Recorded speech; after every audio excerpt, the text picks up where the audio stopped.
A woman walks into a stable where a killer horse has just shattered a man's ribs. Every cowboy is screaming for her to run. Instead, she steps closer. 2,000 pounds of black fury rears up, hooves crashing down inches from her skull. The entire ranch holds its breath, certain they're about to watch her die. But she doesn't flinch. She whispers something nobody can hear. And impossibly, the beast goes still. This is the story of Vivian Mercer, the mail-order bride everyone called broken. But if you think you know how this ends, you're dead wrong. Stay until the end, hit that like button, and comment what city you're watching from so I can see how far this story travels. The train was 2 hours late, which gave Coulter Hayes plenty of time to regret every decision that led him to this godforsaken depot. He stood on the warped wooden platform, hat pulled low against the August sun that turned Montana into a furnace. Sweat carved lines through the dust on his face. Around him, the town of Coldwater went about its business. Women with parasols, merchants hauling crates, children chasing a spotted dog through the street. Nobody looked at him directly, but he felt their stares anyway. The Hayes name carried weight in this territory, just not the good kind. His father had built the ranch with borrowed money and broken promises, then drunk himself to death before paying back a dime. His older brother had run off with a married woman, leaving Coulter to salvage what remained. Now at 32, he owned 4,000 acres of stubborn land, a house that leaked when it rained, and a reputation so tarnished that no decent woman in 3 territories would consider marrying him. Hence the mail-order bride. The idea had come from Walter Boone, his ranch foreman and the closest thing Coulter had to family. Walter was 67, built like a fence post, and possessed the kind of practical wisdom that came from surviving 5 decades of frontier brutality. "You need help running this place," Walter had said 6 months ago, sitting across from Coulter at the kitchen table. "And you're too damn stubborn to hire it, so marry it." "That's the dumbest thing you've ever said." "Is it?" Walter had pulled out a creased newspaper advertisement. "Mail-order agencies match men out here with women back east. Women who need a fresh start. Men who need, well, what you need." Coulter had stared at the paper like it might bite him. "You want me to marry a stranger? You want to run this ranch alone until you're dead in a ditch? Because that's where you're headed, boy. You can't do everything yourself. You need a partner." "I need ranch hands. You need someone who gives a damn whether you live or die. There's a difference." That conversation had haunted Coulter for 3 weeks before he finally wrote to the agency. The process had been humiliating, listing his assets like cattle at auction, describing himself in terms that made him sound either desperate or delusional. He'd almost backed out a dozen times. But the truth was, Walter was right. The ranch was killing him slowly. Not from the work. Coulter could outwork any man in the territory. But from the loneliness. He'd wake before dawn, work until his hands bled, collapse into bed, and do it again. No conversation. No laughter. No reason to keep the house clean or cook a decent meal. Just existence. So he'd sent the letter, and now standing on this platform while the whole town pretended not to watch, he was about to meet the woman foolish or desperate enough to answer it. The train's whistles split the air. Coulter's stomach lurched. He'd imagined this moment 100 times, what she'd look like, what he'd say, whether she'd take one look at him and climb right back on the train.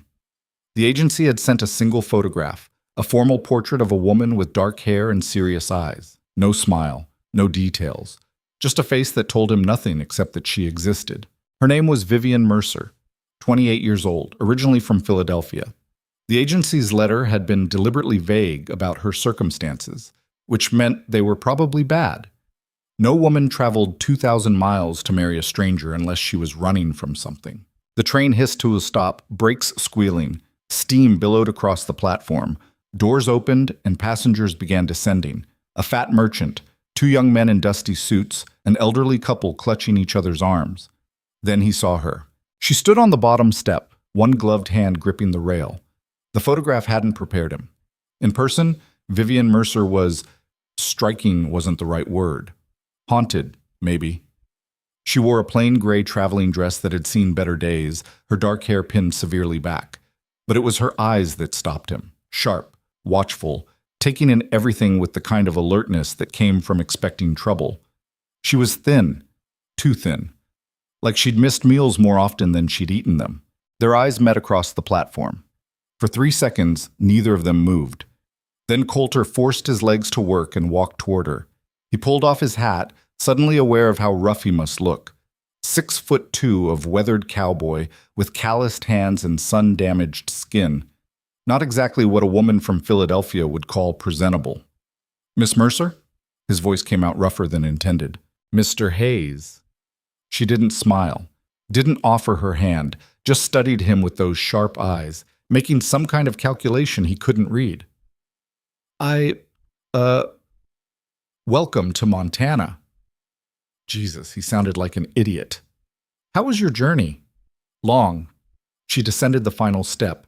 Up close, he could see faint scars on her hands, thin white lines across her knuckles and fingers. Old scars.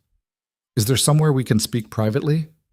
"The wagon's just over. I meant before we leave town." Her voice was quiet but firm. "I assume there's a church or courthouse where the ceremony can be performed." Coulter blinked. "You want to get married right now?" That was the arrangement, wasn't it? She glanced around the platform, where several townspeople were definitely not minding their own business. "Unless you've changed your mind." "No, I just thought, don't you want to see the ranch first? Meet the, Mr. Hayes." She looked directly at him, and he saw something flicker behind her composure. Fear, maybe. Or determination. "I've traveled 2,000 miles. I have $4 to my name and nowhere else to go. If you're having second thoughts, tell me now so I can make other arrangements." The bluntness caught him off guard. Most women would have danced around the topic, played coy or uncertain. But Vivian Mercer laid out her circumstances like cards on a table, daring him to fold. Coulter respected that more than he could say. "No second thoughts," he said. "Just wanted to make sure you knew what you were agreeing to. The ranch is rough, the work's hard, and my reputation around here," he gestured vaguely at the whispering townspeople, "it's not great. I'm not marrying your reputation." She picked up her single carpet bag. Everything she owned, apparently, fit in one bag. "I'm marrying a ranch that needs work, and a man who's honest enough to admit it. That's more than most women get." Something twisted in Coulter's chest. Not attraction, not yet, but recognition. This woman had been hurt badly enough that a rough ranch and a damaged reputation sounded like an improvement. "All right then." He took her bag, surprised by how light it was. "Courthouse is 2 blocks east. Judge Brennan usually handles marriages, but he's—" Coulter searched for a polite word. "He's going to be drunk. As long as he can sign the papers, I don't care." They walked through Coldwater's main street, and Coulter felt every eye follow them. Mrs. Patterson paused mid-sentence outside the general store. The barber stopped sweeping. Even the damn dog quit chasing chickens to stare. "They're judging me," Vivian said quietly. It wasn't a question. "They're judging us both." Coulter kept his eyes forward. Small town. People don't have enough problems of their own, so they borrow everyone else's. "What are they saying?" "That I'm desperate, that you're probably crazy or ugly or both, that this marriage won't last a month." He glanced at her. "You want me to lie about it?" "No." The corner of her mouth almost twitched. "I prefer honesty, even when it's brutal." "Then we'll get along fine." The courthouse was a sagging 2-story building that looked like a strong wind might finish it off. Judge Brennan was exactly as advertised, half drunk, fully disheveled, and utterly disinterested in the sanctity of marriage. $20, he slurred, not looking up from his desk. "The fee's supposed to be $5, Coulter said. $15 stupidity tax. You're marrying a stranger, boy. That's going to cost extra." Coulter paid it without argument. Money was tight, but fighting with a drunk judge wasn't worth the time. Brennan mumbled through the ceremony so fast that Coulter barely caught half the words. There were no flowers, no music, no witnesses except the judge's sleeping dog. "You got a ring?" Brennan asked. Coulter's stomach sank. He'd completely forgotten about rings. "I don't need one," Vivian said quickly. "Ceremony requires rings, or something serving as rings. Don't care what." Coulter looked around desperately. His eyes landed on a spool of copper wire on the judge's desk, probably from some repair project. Without thinking, he grabbed it and twisted off 2 pieces, shaping them into rough circles. Brennan watched this with bleary amusement. "That's the saddest damn thing I've seen all week." "It'll do." Coulter held out the larger circle to Vivian. Unless you'd rather... Ah! She took it and slid it onto her finger without hesitation. It was crude, uneven, barely deserving the name ring. But she looked at it like it was gold. Your turn, she said softly. He held out his left hand, and she placed the second copper circle on his finger. Her hands were trembling slightly. Up close, he could see more scars, a thin white line along her jaw, another near her collarbone where her dress collar didn't quite cover it. Someone had hurt this woman, badly, repeatedly. By the power vested in me by the territory of Montana, Brennan droned, I now pronounce you husband and wife. Kiss her or don't. I don't give a damn. $20. They didn't kiss. Coulter paid the fee, signed the papers, and led his new wife back outside into the punishing heat. The whole ceremony had taken less than 10 minutes. 10 minutes to tie his life to a stranger's, to inherit her troubles along with whatever skills she brought. Vivian studied the copper wire on her finger as they walked toward the wagon. Thank you, she said quietly, for not making it worse than it had to be. You've had worse ceremonies? She flinched, barely, but he caught it. I've had worse everything. They rode out of town in Walter's old supply wagon, Vivian sitting stiffly beside Coulter while curious eyes tracked them down the main street. Nobody waved. Nobody called out congratulations. They just watched like spectators at a hanging, waiting to see how long before the rope broke. The ranch was an hour's ride northeast through scrubland that gradually gave way to rolling grassland dotted with cattle. Coulter had made this trip 1,000 times, but seeing it through Vivian's eyes made him notice things he'd stopped seeing. The burned-out homestead where the Johnsons had given up, the creek that ran dry every August, the distant mountains that promised water but delivered mostly disappointment. How many head do you run? Vivian asked. First question she'd asked since leaving town. 240. Should be 300, but we lost 60 last winter. How many hands? 3, plus Walter. He's the foreman. Been with the ranch since before I was born. That's not enough men for 4,000 acres. Coulter glanced at her, surprised. You know ranching? I know math. 4,000 acres divided by 4 men equals too much work. Can't afford more hands. Can barely afford the ones I've got. She processed this in silence, her sharp eyes scanning the landscape. What about that creek? Does it run year-round? Used to. Past 5 years, it dries up by July. So your cattle spend 2 months without easy water access. They manage. We haul water from the river when we have to. That's why you lost 60 head last winter. Not just the cold. Dehydration first, then they were too weak to survive the freeze. Coulter pulled back on the reins, stopping the wagon. How the hell do you know that? Vivian met his eyes. My father owned a horse breeding operation outside Philadelphia. I grew up around livestock. I know what kills them and what keeps them alive. She paused. I also know what a desperate operation looks like when it's one bad season from going under. There it was, the truth laid bare again. No pretense, no politeness, just facts. Yeah, Coulter said. We're one bad season from going under. Thought you should know that before we got all the way out there. I already knew it. The agency told me you were financially unstable but land rich. That's code for broke. She turned back to face the road ahead.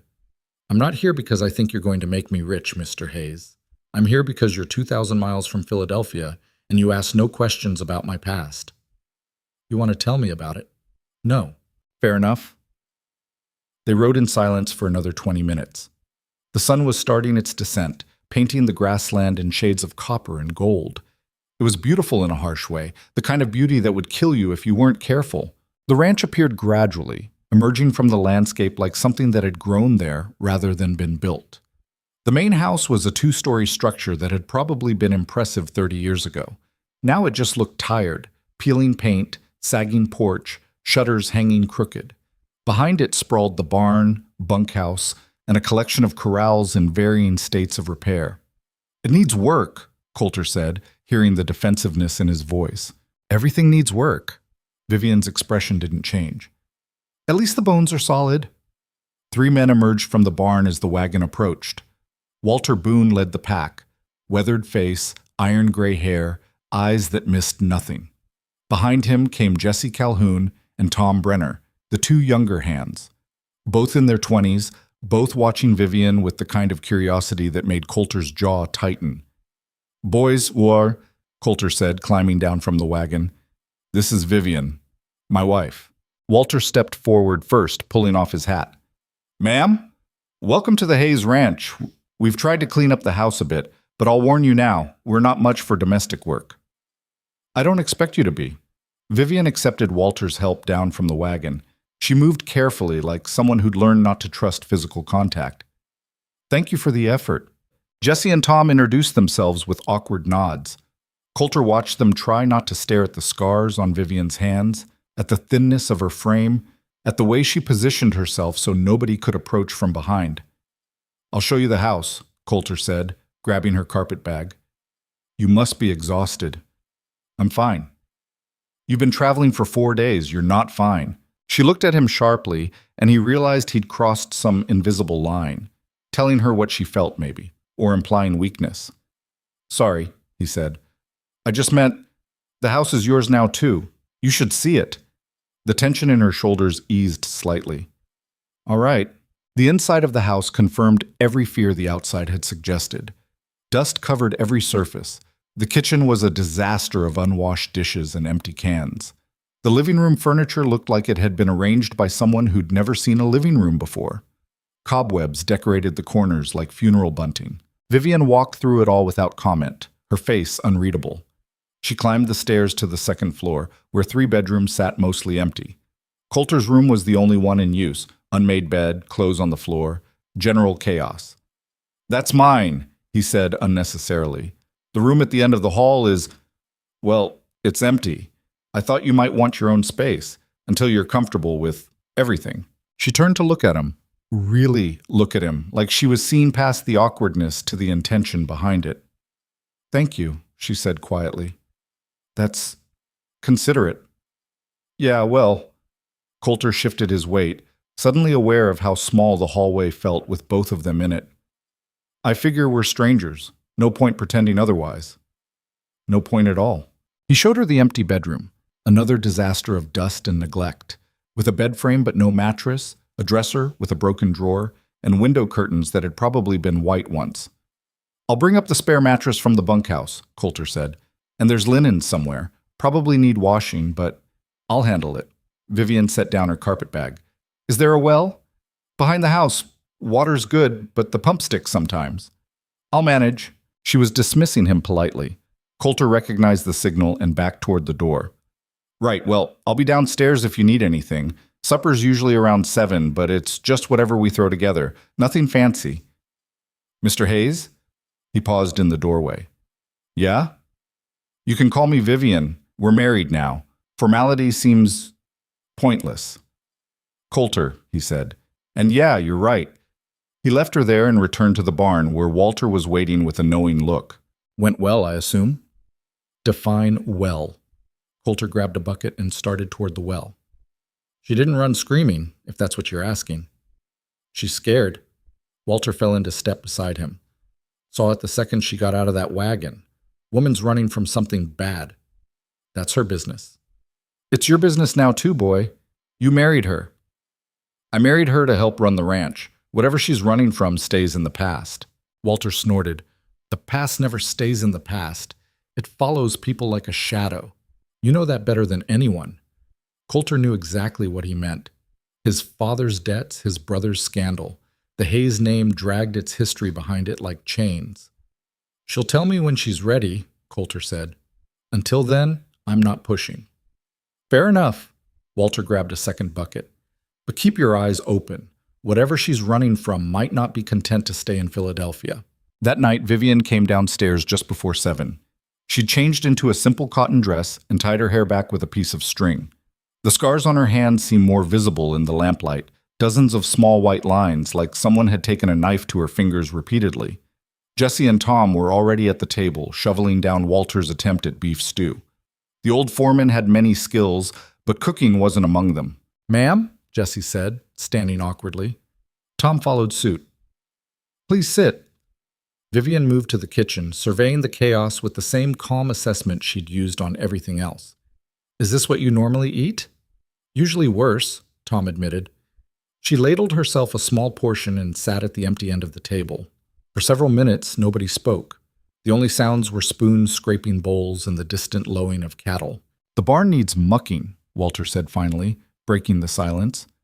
"Haven't gotten to it in 3 weeks." "We'll handle it tomorrow," Coulter said. "All of us?"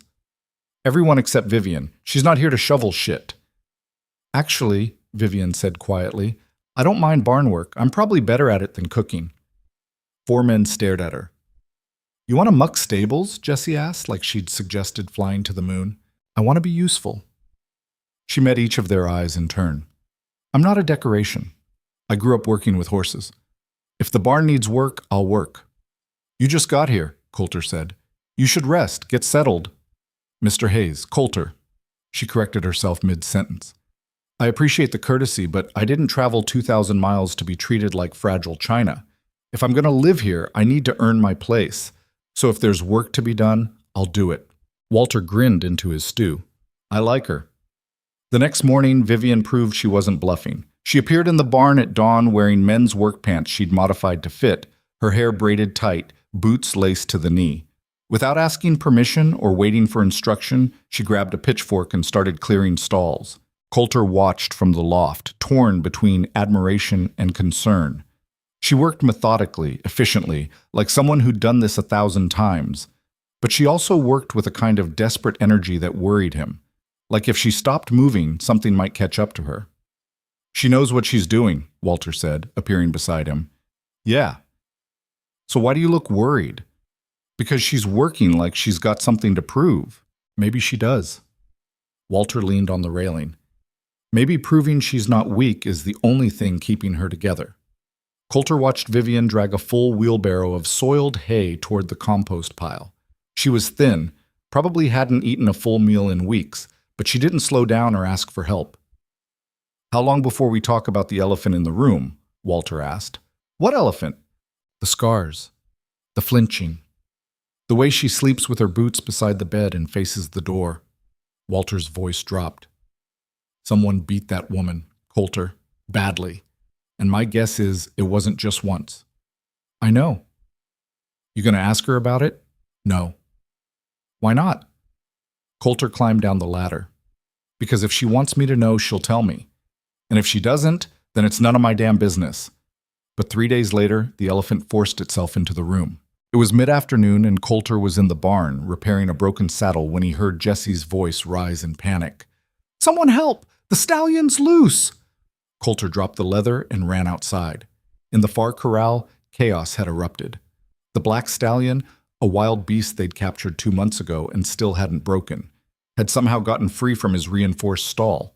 Now he was in the main corral, and ranch hand Miguel Torres was on the ground, clutching his ribs. The horse was massive, 17 hands of pure rage, black as midnight, eyes rolling white with fury. He'd already kicked Miguel hard enough to crack ribs.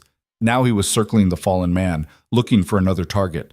"Get a rope," Tom yelled. "Get a rifle," Jessie countered. "That thing's gonna kill him." Coulter was already moving, grabbing a lasso from the fence. But the stallion was too far gone, too wild. Every time someone got close, he charged, hooves flashing like knives. "We have to put him down," Walter said, appearing with a Winchester. "He's too dangerous." "Give me 1 more minute. Coulter, look at him. He's not breaking. He's going to kill someone." Miguel groaned, trying to crawl away. The stallion shrieked and reared, coming down inches from the man's head.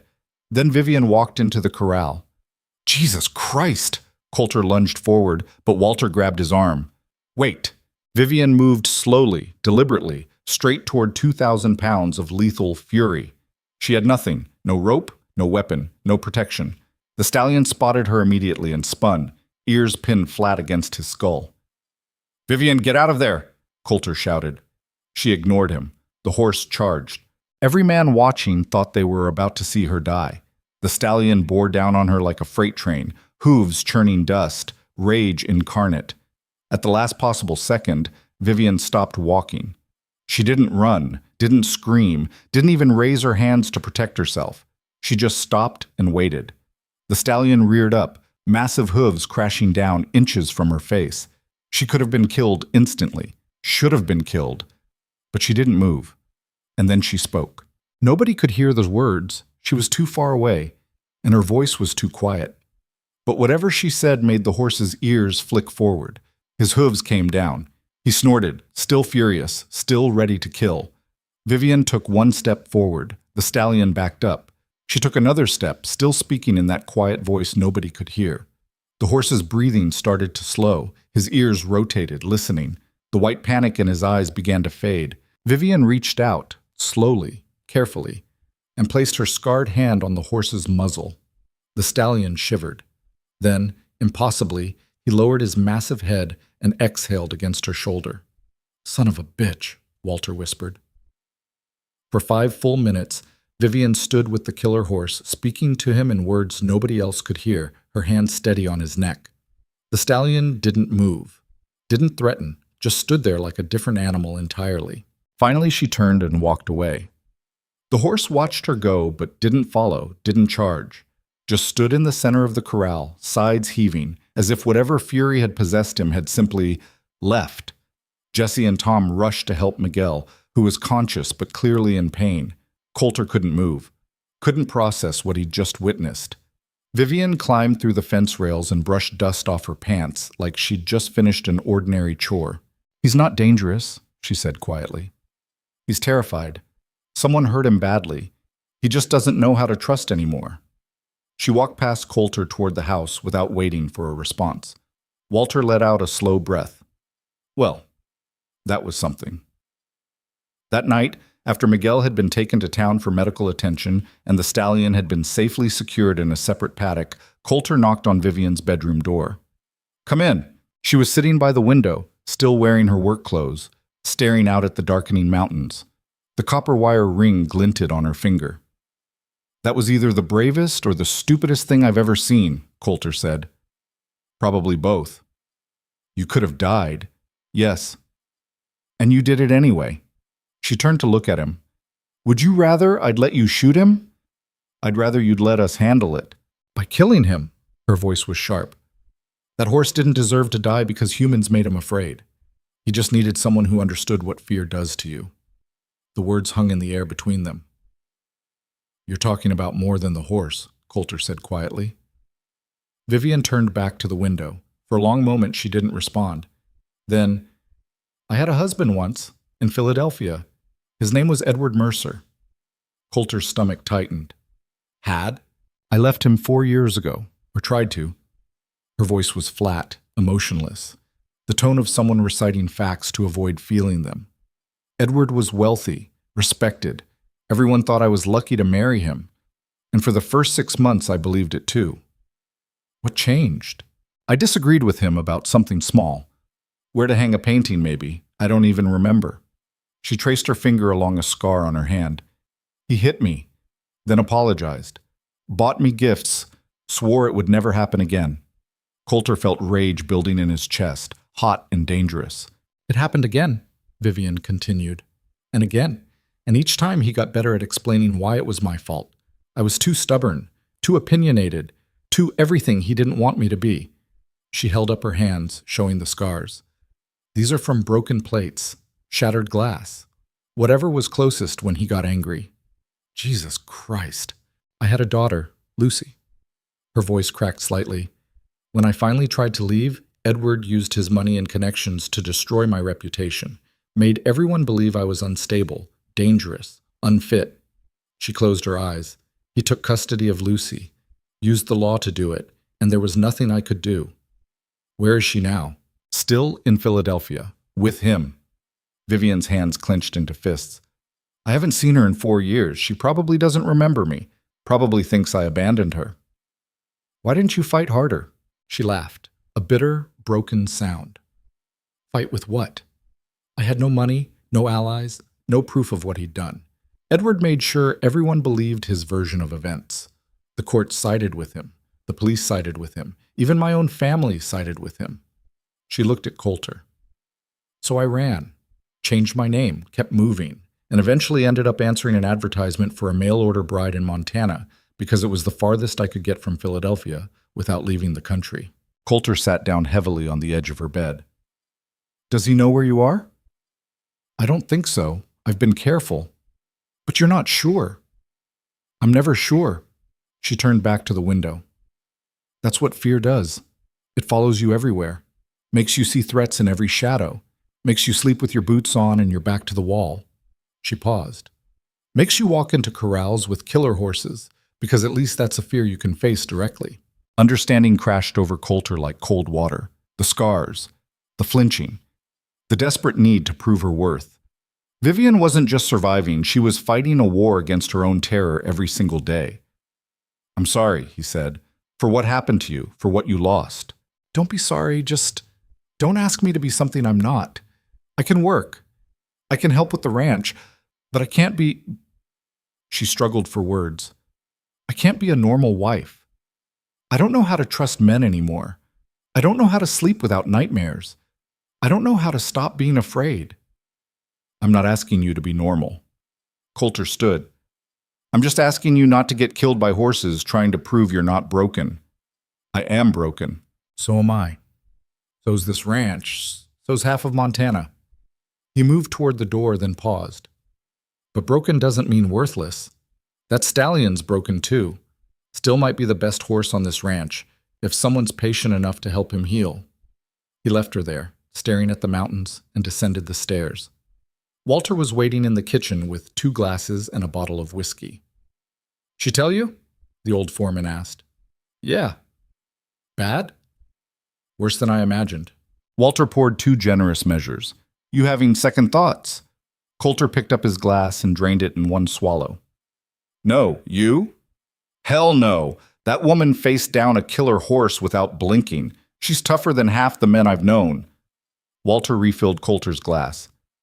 But her past is going to catch up eventually. Men like the one she described, they don't let go easy. Then we'll handle it when it comes. You sure about that? Coulter thought about Vivian upstairs, alone with her fear and her scars and her memories of a daughter she'd lost. He thought about the way she'd calm the stallion, not with force or dominance, but with understanding, with recognition of shared pain. Yeah, he said. I'm sure. The days that followed developed a rhythm. Vivian worked alongside the men, gradually transforming from stranger to fixture. She mucked stalls, mended fences, cooked meals that didn't taste like leather, and slowly turned the disaster of a house into something approaching livable.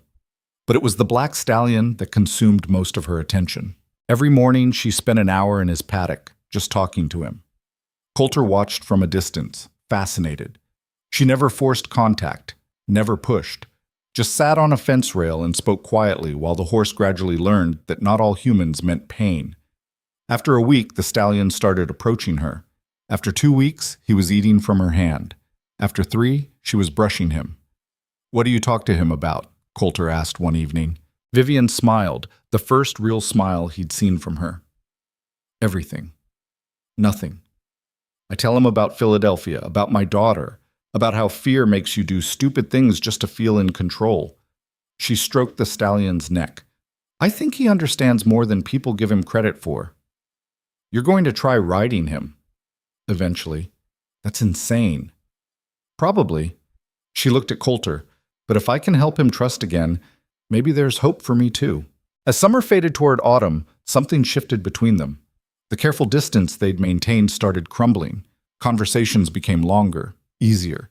Shared meals turned into shared laughter. Coulter found himself looking for excuses to work near her, to hear her voice, to see the way she moved with quiet confidence through tasks that would break most people. She was brilliant with the ranch, identifying problems Coulter had stopped noticing, suggesting solutions he'd never considered. Within a month, she'd reorganized the entire operation, implemented a watering schedule that kept the cattle healthier, and increased their efficiency by what Walter estimated was 30%. You should have married her years ago, the foreman said one evening. I didn't know her years ago. Lucky for you. Coulter couldn't argue. Lucky didn't begin to cover it. But underneath the growing warmth, tension was building. Vivian still slept with her boots on, still positioned herself to watch doors, still flinched when men raised their voices, even in jest. And Coulter found himself falling for a woman who'd been so thoroughly broken by violence that she didn't know how to accept kindness without suspicion. It came to a head on a cool October evening. They were alone in the barn, feeding the horses before nightfall. The black stallion, whom Vivian had named Ghost, nickered softly when she approached. Coulter watched her run her hands along the horse's flank, checking for injuries, her touch gentle but confident. "You love him," Coulter said. "I understand him." She didn't look up. "That's different." "Is it?" She paused, then turned to face him. "Why are you really asking?" "Because I'm trying to understand you too, and I don't know if that's allowed." The barn went quiet except for the horses shifting in their stalls. Vivian studied him with those sharp eyes that missed nothing. "What do you want to understand?" she asked finally. "Everything. What you're thinking, what you're afraid of, whether this," he gestured vaguely between them, "is ever going to be more than two strangers sharing a house." "I don't know." "That's not an answer. It's the only answer I have." She moved closer, and Coulter's breath caught. "I'm trying, Coulter. I'm trying to be normal, to feel normal. But every time I think I'm making progress, I remember Edward's hands around my throat. I remember Lucy screaming for me while police dragged me away. I remember 4 years of running and hiding and waking up terrified that today's the day he finds me. He's not going to find you." "You don't know that." "Then I'll make sure of it." The words came out harder than intended. "Nobody's going to hurt you here, I promise you that." "Don't make promises you can't keep." "I keep my promises." She searched his face, looking for deception, for doubt, for whatever she'd learned to expect from men. Whatever she found made her shoulders relax slightly. "I believe you," she said quietly, "and that terrifies me more than anything else." "Why?" "Because if I let myself believe you're different, if I let myself feel safe, and then it turns out I'm wrong." She shook her head. "I don't think I'd survive that." Coulter wanted to reach for her, to hold her, to promise that he'd never hurt her the way Edward had, but he knew that promises meant nothing to someone who'd heard them all before. So instead, he did the only thing he could think of. He turned and walked to Ghost's stall, then opened the gate and stepped inside with the stallion that had nearly killed a man a month ago. "What are you doing?" Vivian's voice went sharp with alarm. "Showing you something." Coulter approached Ghost slowly, hands visible, movements calm. The stallion's ears went back, but he didn't bolt. "You taught him to trust you because you understood his fear.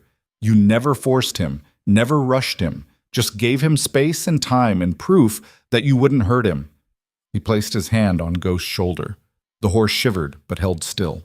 "That's what I'm trying to do with you," Coulter continued. "I'm not asking you to trust me today, or tomorrow, or even next month. I'm just asking you to believe that I'll keep showing up, that I won't hurt you, that when you're ready, if you're ever ready, I'll be here." Vivian's eyes were shining with unshed tears. "And if I'm never ready, then we stay exactly like we are. Partners running a ranch, friends, maybe, if you'll allow it, but nothing you don't want, nothing you're not ready for." She crossed the barn and stopped at the stall door, watching him stand beside the horse she'd gentled from violence. When she spoke, her voice was barely a whisper. "I want to be ready. I just don't know how." "Then we'll figure it out together." For the first time since she'd arrived, Vivian reached out and took his hand. Her grip was tight, almost desperate, like she was afraid he'd disappear if she let go. "Together," she repeated. October bled into November, and with it came the kind of cold that made your bones ache. Montana winters didn't ease into place. They arrived like an angry drunk, kicking down the door and demanding attention. The first snow fell on a Tuesday, transforming the ranch into something from a painting. Beautiful, if you ignored the fact that beauty didn't keep cattle fed or pipes from freezing. Coulter woke to find Vivian already gone from the house. Her bedroom door stood open, bed made with military precision, boots missing from their usual spot by her nightstand. He found her in the barn, wrapped in one of his old coats, brushing Ghost while the stallion made contented sounds that would have seemed impossible 2 months ago. "You're up early," he said. She didn't startle anymore when he approached. That was progress, he supposed. Couldn't sleep. She worked the brush through Ghost's mane with practiced strokes, kept thinking about the cattle in the north pasture. If this snow keeps up, they'll need hay brought out. "I'll handle it after breakfast." "We'll handle it." She glanced at him. "Unless you've got objections to me sitting on a hay wagon." "Would it matter if I did?" "Not even a little bit." He smiled despite himself. Vivian had settled into ranch life with a stubbornness that both impressed and worried him. She worked until her hands bled, learned skills she'd never needed in Philadelphia, and pushed herself harder than anyone had a right to push. Walter said she was trying to outrun her demons through exhaustion. Coulter suspected he was right. They hauled hay in silence, the wagon creaking over frozen ground while snow fell in lazy spirals. The north pasture sprawled across 200 acres of rolling terrain, dotted with cattle that looked up briefly at their approach, before returning to the serious business of survival. Coulter and Vivian worked together, tossing hay bales with the efficient rhythm of people who'd learned each other's movements. She was stronger than she looked. All that thinness hid muscle built from months of labor. "Tell me something," Vivian said, breaking open a bale. "About your family." Coulter paused mid-throw. They'd developed an unspoken agreement not to pry too deep into each other's histories. Her initiating that conversation felt significant. "What do you want to know?" "Anything. The town treats your name like it's cursed. I'd like to understand why." He finished distributing the hay before answering. "My father was a drunk and a liar. Borrowed money from every rancher in the territory, promised to pay it back with interest, then drank it all away. When he died, the debts fell to me." "How much?" $17,000. Vivian whistled low. "That's impossible." "Yeah." Coulter climbed back onto the wagon. "I've paid back about $6,000 over the past decade. Got another 11 to go, assuming I live long enough." "And your brother?" "Ran off with Samuel Brenner's wife 5 years ago. Haven't heard from him since." He snapped the reins, setting the horses into motion. "So between a thief father and a brother who destroyed a marriage, the Hayes name doesn't inspire much trust around here." "But you stayed." "Someone had to. This ranch is all I've got." He looked at her. "Well, was all I had." Something passed between them. Brief, fragile, real. Then Vivian turned her attention back to the snowy landscape, but her hand found his on the wagon seat. Neither of them mentioned it. Neither of them pulled away. That evening, Walter appeared at the house with news that stripped the warmth from the day like summer from winter. "Stranger in town asking questions about you," he told Vivian without preamble. "Showed up at the general store this afternoon. Well-dressed, Eastern accent, asking if anyone knew a woman matching your description." Vivian went pale. "What did people tell him?" "Nothing, far as I know. But it's a small town, someone's going to talk eventually." Walter's expression was grim. "You think it's him?" She nodded, unable to speak. Coulter felt rage ignite in his chest. "Did anyone get a name?" Called himself James Foster. Claimed to be looking for a missing relative. Walter's tone made clear what he thought of that story. "But I talked to Mary Patterson at the store. She said the man had money, paid for information with a $20 bill, and told her to keep the change." "Edward never did anything himself," Vivian said quietly. "He'd hire investigators, men who knew how to ask questions without raising suspicion." Her hands were shaking. "If he found me, he hasn't found you yet." Coulter stood. "And he's not going to. Walter, spread the word to everyone on the ranch. Nobody talks to strangers about Vivian. Period." "Already done." "But Coulter, if this man starts offering real money, people will talk. You know they will." "Then we make sure they don't get the chance." After Walter left, Vivian paced the kitchen like a caged animal.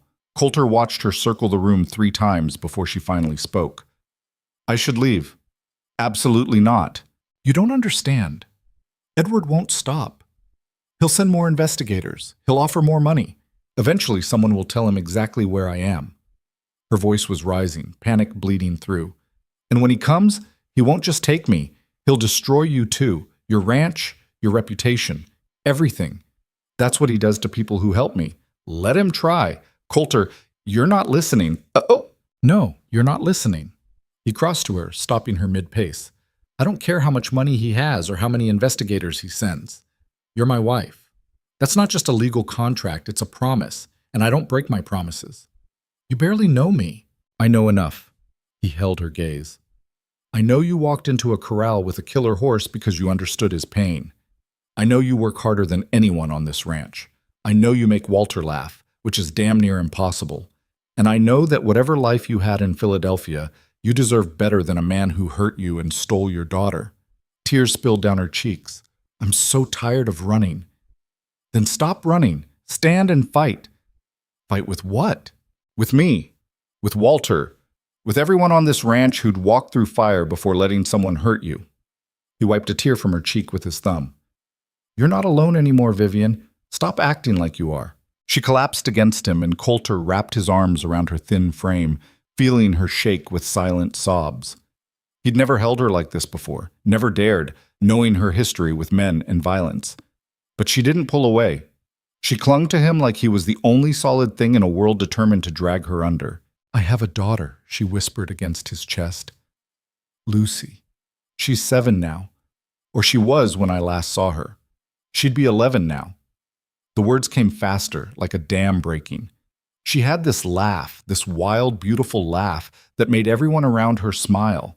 And she loved horses. She'd spend hours in the stables talking to them like they could understand every word. She sounds like her mother.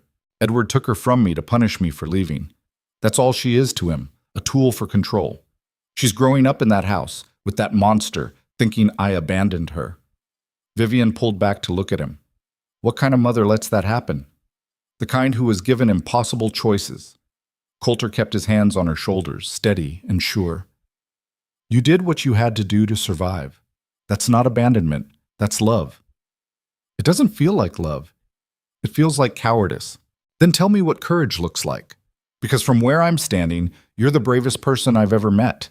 She searched his face for a long moment, then rose on her toes and kissed him. It wasn't romantic or gentle. It was desperate, a drowning person grabbing for air. Coulter responded instinctively, pulling her closer, and for 10 seconds the world narrowed to just them, just this moment, just the realization that somewhere along the way, his mail-order arrangement had become something real. Then Vivian jerked back like she'd been burned. I'm sorry, I shouldn't have... Don't apologize. I don't know what I'm doing. I don't know how to... She pressed her hands to her face. I can't be what you need. I need you to stop deciding what I need.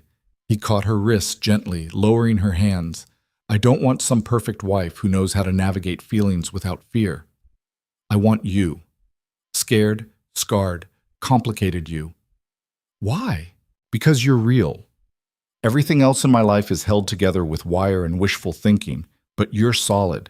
You're here, fighting every day to be something other than what was done to you. That's worth more than all the perfect wives in Montana.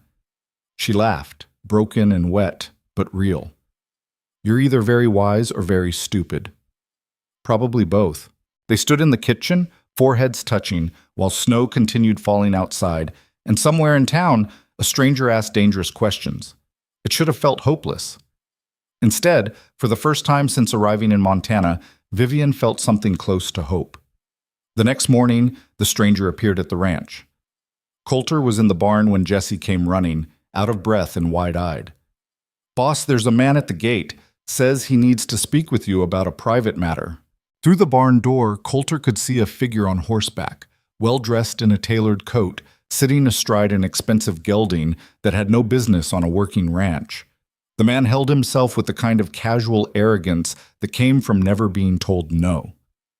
Get Vivian inside the house, Coulter said quietly. Tell her to stay away from the windows. You think it's... Just do it. Jesse ran. Coulter grabbed the rifle from its rack near the door, checked the load, and walked out to meet the stranger. Walter materialized from the bunkhouse, shotgun cradled casually in his arms. Tom appeared from the far corral. Within seconds, the stranger was surrounded by armed men who looked entirely too comfortable with violence. The man seemed unconcerned. Mr. Hayes, I presume. Who's asking? James Foster, private investigator from Philadelphia. He tipped his hat politely. I'm looking for someone, and I believe you might be able to help. Don't know anyone in Philadelphia? No? Foster smiled, the kind of smile that never reached the eyes. Strange, because I'm looking for a woman who matches the description of your recent bride, Vivian Mercer, though I understand she may be going by Vivian Hayes now. Coulter's grip tightened on the rifle. You need to leave. I represent a client with significant resources and a legal claim to the woman in question. If you're harboring her, Mr. Hayes, you're obstructing a lawful custody matter. That could bring serious consequences. The only consequence you need to worry about is what happens if you're still on my property in the next 30 seconds. Foster's smile widened. I had heard Montana men were direct, but surely you understand the position you're in. My client is willing to compensate you for any inconvenience. $10,000 if you simply confirm her location. The number hung in the air like a curse. $10,000. More than enough to pay off every debt hanging over the ranch. Enough to buy new equipment, hire proper help, maybe even expand the herd. A fortune to a man drowning in inherited obligations. Walter shifted beside Coulter, reading his silence. That's a generous offer, Foster continued. More generous than a woman who fled her legal husband deserves. But my client is sentimental about retrieving his property. His property? The words came out like ground glass. His wife and daughter, both of whom he has every legal right to reclaim.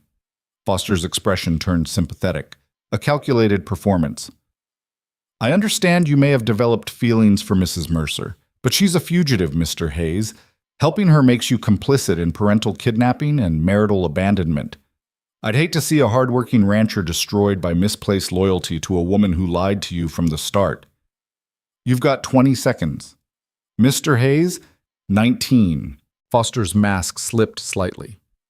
You're making a mistake. My client will pursue this matter through legal channels. He'll bring lawyers, marshals, the full weight of the law. You'll lose everything defending a woman who isn't worth... The rifle crack split the morning. Snow exploded 3 inches from the gelding's front hoof, and the horse reared in panic. Foster fought for control, nearly losing his seat, his composure shattering into something ugly and raw. You crazy son of a bitch! 15 seconds, Coulter said calmly. Then the next one goes through your horse. The one after that goes through you. Foster got his mount under control, but his hands were shaking with rage. This isn't over. My client has connections, power. He'll bury you so deep you'll... Walter's shotgun boomed, and the fence post beside Foster's head exploded into splinters. The investigator didn't wait to hear the count. He wheeled his horse and galloped back toward town, his expensive coat flapping like a fleeing bird. They watched him disappear into the distance, leaving nothing but hoofprints and fresh snow. Well, Walter said, that went better than expected. He'll be back with the law. Probably, but you bought us time. The old foreman reloaded his shotgun with practiced efficiency. Question is, what do we do with it? Coulter stared at the empty road, mind racing. $10,000. The number wouldn't leave his head. He could almost feel the weight of that money, the freedom it represented. No more debt, no more scraping by, no more waking up wondering if this would be the year the ranch finally collapsed. All for one word. Yes. Coulter? Walter's voice was careful. You all right? He offered $10,000. I heard. That's more money than I'll see in 5 years of ranching. It is. And I didn't even consider it. Walter's weathered face creased into something approximating a smile. That's because you're not your father, boy. He would have sold her out before Foster finished talking, but you're different. Different doesn't pay debts. No, but it lets you sleep at night. Walter clapped him on the shoulder. Come on, your wife's probably tearing the house apart with worry. Vivian met them at the door, face pale but composed. What did he say? Coulter told her everything. The offer, the threats, the promise that Edward would pursue this through legal channels. With each word, he watched her shrink a little more, the brief hope from the night before crumbling like wet paper. $10,000, she repeated numbly. That's more than you owe on this entire ranch. Doesn't matter. It should matter. She turned away, arms wrapped around herself. I told you this would happen. I told you Edward would destroy everything. And now he's going to do it unless I... Unless you what? Run again? Coulter moved to face her. Where would you go? How far would you get before another investigator found you? Another offer? Another threat? At least you'd be safe. I don't want safe. I want you here. I want you safe. He caught her face in his hands, forcing her to meet his eyes. Vivian, listen to me. Edward doesn't get to win. Not this time. Not ever. You can't stop him. Nobody can. Then we'll figure out a way together. But you're not running again. I won't let you. You won't let me? Her voice sharpened. I'm not your prisoner, Coulter. I can leave whenever. You're my wife. And that means something to me, even if it doesn't to you. The words hit like a slap. Vivian flinched, then recovered, her expression hardening into something brittle and defensive. Don't do that. Don't make this about commitment or duty or whatever fantasy you've built about what we are. This is a business arrangement that's gone wrong. You don't owe me anything. The hell I don't. I'm not worth destroying your life over. That's not your decision to make. They stood inches apart, both breathing hard, anger and fear and frustration tangled into something neither could name. Then Vivian's composure shattered completely. She collapsed onto the nearest chair, face in her hands, shoulders shaking with sobs that sounded like they'd been building for years. I don't know how to let people help me, she choked out. Edward spent so long convincing me I was worthless that I believed it. And now you're here, throwing away money and safety and everything you've worked for, and I don't understand why. I don't understand what you see in me that's worth saving.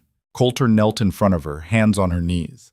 I see someone who survived hell and came out fighting. I see someone who turned a killer horse into a gentle giant because she understood pain better than fear. I see someone who works harder than anyone on this ranch and never complains. I see my wife. He waited until she looked at him. I see the woman I'm falling in love with, even though that terrifies me almost as much as it terrifies you. Her breath caught. What? You heard me. That's insane. You barely know me. We've been married 4 months and we've never even... She stopped, flushing. We're strangers. We were strangers. Now we're something else. He stood, pulling her up with him. I don't know what to call it. Don't know if it's love or stubbornness, or just two broken people recognizing each other. But it's real, Vivian, and it's worth fighting for. She stared at him like he'd grown a second head. You're going to get yourself killed. Probably. This isn't a joke. I'm not laughing. Coulter, he kissed her. Not desperate this time, but deliberate. A promise made physical. When they broke apart, Vivian looked dazed. We need a plan, she said finally. Agreed. If Edward's sending investigators, he's building a legal case. He'll claim I abandoned my marriage and kidnapped Lucy. She started pacing again, but this time with purpose. He'll paint himself as a grieving husband trying to reclaim his unstable wife. The courts will side with him because they always do. So we need proof he's lying. We need proof he's a monster, but I don't have any. No witnesses willing to testify, no documentation, nothing. Just my word against his. She stopped. Which is worthless in any court. Walter had been silent throughout the exchange, listening with the patience of someone who'd outlived most of his enemies. Now he spoke up. What about the daughter? Both Vivian and Coulter turned to stare at him. Lucy, Walter clarified. She's 11 now, right? Old enough to speak for herself. Old enough to tell a judge who she wants to live with. Edward controls her, Vivian said. He spent 4 years making sure she hates me. You sure about that? Or is that what you're afraid of? The question landed like a punch. Vivian's face went through a series of expressions. Denial, anger, fear, and finally something that looked like desperate hope. Even if Lucy would speak for me, she's in Philadelphia, 2,000 miles away. Edward keeps her under constant supervision. There's no way to reach her, much less convince her to testify against her father. Not from here, Walter agreed. But what if you went there? Silence filled the kitchen. That's suicide, Coulter said finally. The second Vivian sets foot in Philadelphia, Edward will have her arrested. Maybe. Or maybe he's so focused on finding her out here that he's not watching his own backyard. Walter leaned against the counter. You said Edward uses intimidation and legal power. He's used to people running away from him. What if instead of running, you walked straight into the fight? You're suggesting I go back to Philadelphia? Vivian's voice was hollow. Break into Edward's house, steal my daughter, and somehow escape before he catches us. I'm suggesting you stop thinking like a victim and start thinking like someone who's got nothing left to lose. I have everything to lose. Lucy's safety, Coulter's ranch, all of you. She shook her head violently. No, absolutely not. I won't risk that. Then what's your alternative? Walter's voice was gentle but unyielding. Keep running. Let Edward chase you for the rest of your life. Watch him eventually find you, destroy Coulter, and drag you back anyway? He crossed his arms. At least if you go back on your own terms, you choose the battlefield. Coulter could see the war playing out behind Vivian's eyes. Every instinct she'd developed over 4 years of hiding screamed at her to run. But something else was building too, something that looked dangerously like resolve. "Even if I wanted to try," she said slowly, "I don't know where to start. I don't have money for travel. I don't have contacts in Philadelphia who'd help me. And I definitely don't have a plan for getting past Edward's security to reach Lucy." "Then we'll figure it out together," Coulter said. "We, Vivian, not you alone." "You can't come with me.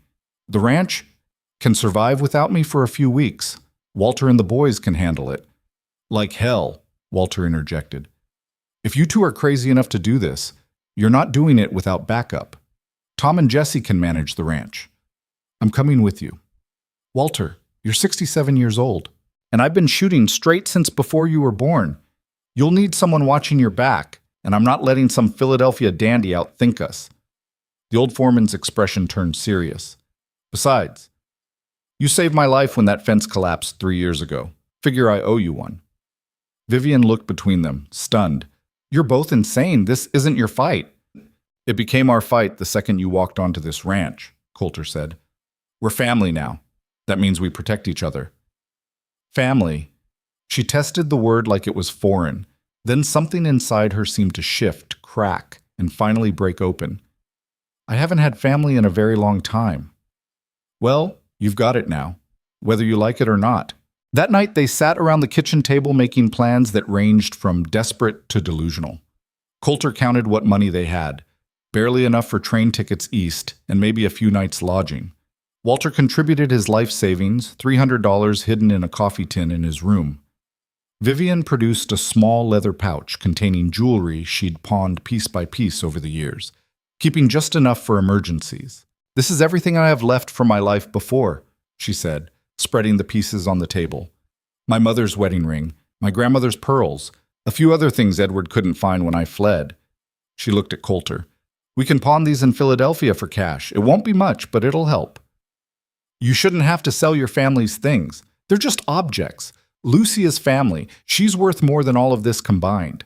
They debated routes, timing, disguises. Vivian knew Philadelphia's layout, knew Edward's habits and schedules. He kept Lucy in a mansion in Rittenhouse Square, staffed by servants loyal through fear or payment.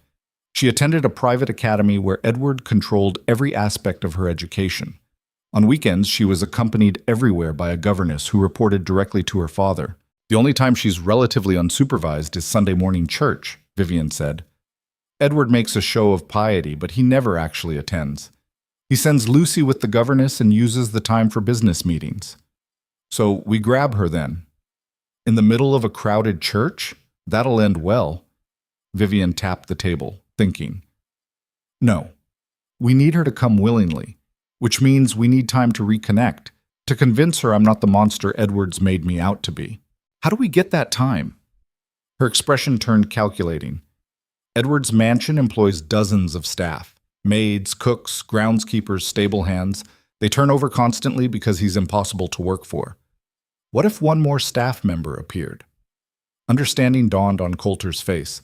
"You want to get hired as a servant in his house? It's the only way to get close to Lucy without raising suspicion. I can change my appearance, use a false name, claim to be from New York or Boston. Edward won't recognize me if I'm careful." "That's the dumbest plan I've ever heard," Walter said. Then after a pause, "It might actually work." They spent hours refining details, identifying weak points, preparing for contingencies. With each passing minute, the plan shifted from impossible to merely insane. Finally, near midnight, exhaustion forced them to stop. "We leave in 3 days," Coulter said. "That gives us time to arrange things here and get supplies for the journey." Vivian nodded, then stood and walked to the window. Snow was falling again, covering the ranch in peaceful white that had nothing to do with the war they were preparing to fight. "I'm scared," she said quietly. Coulter joined her at the window. "Good. Fear keeps you sharp. What if we fail? What if I get Lucy's hopes up and then Edward catches us and she loses me all over again?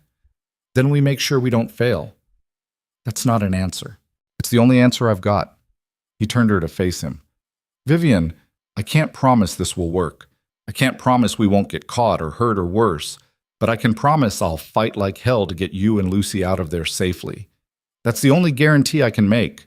She rose on her toes and kissed him, soft and brief, and filled with gratitude and terror, and something neither of them had the courage to name yet. "Thank you," she whispered, "for being foolish enough to care." "Any time."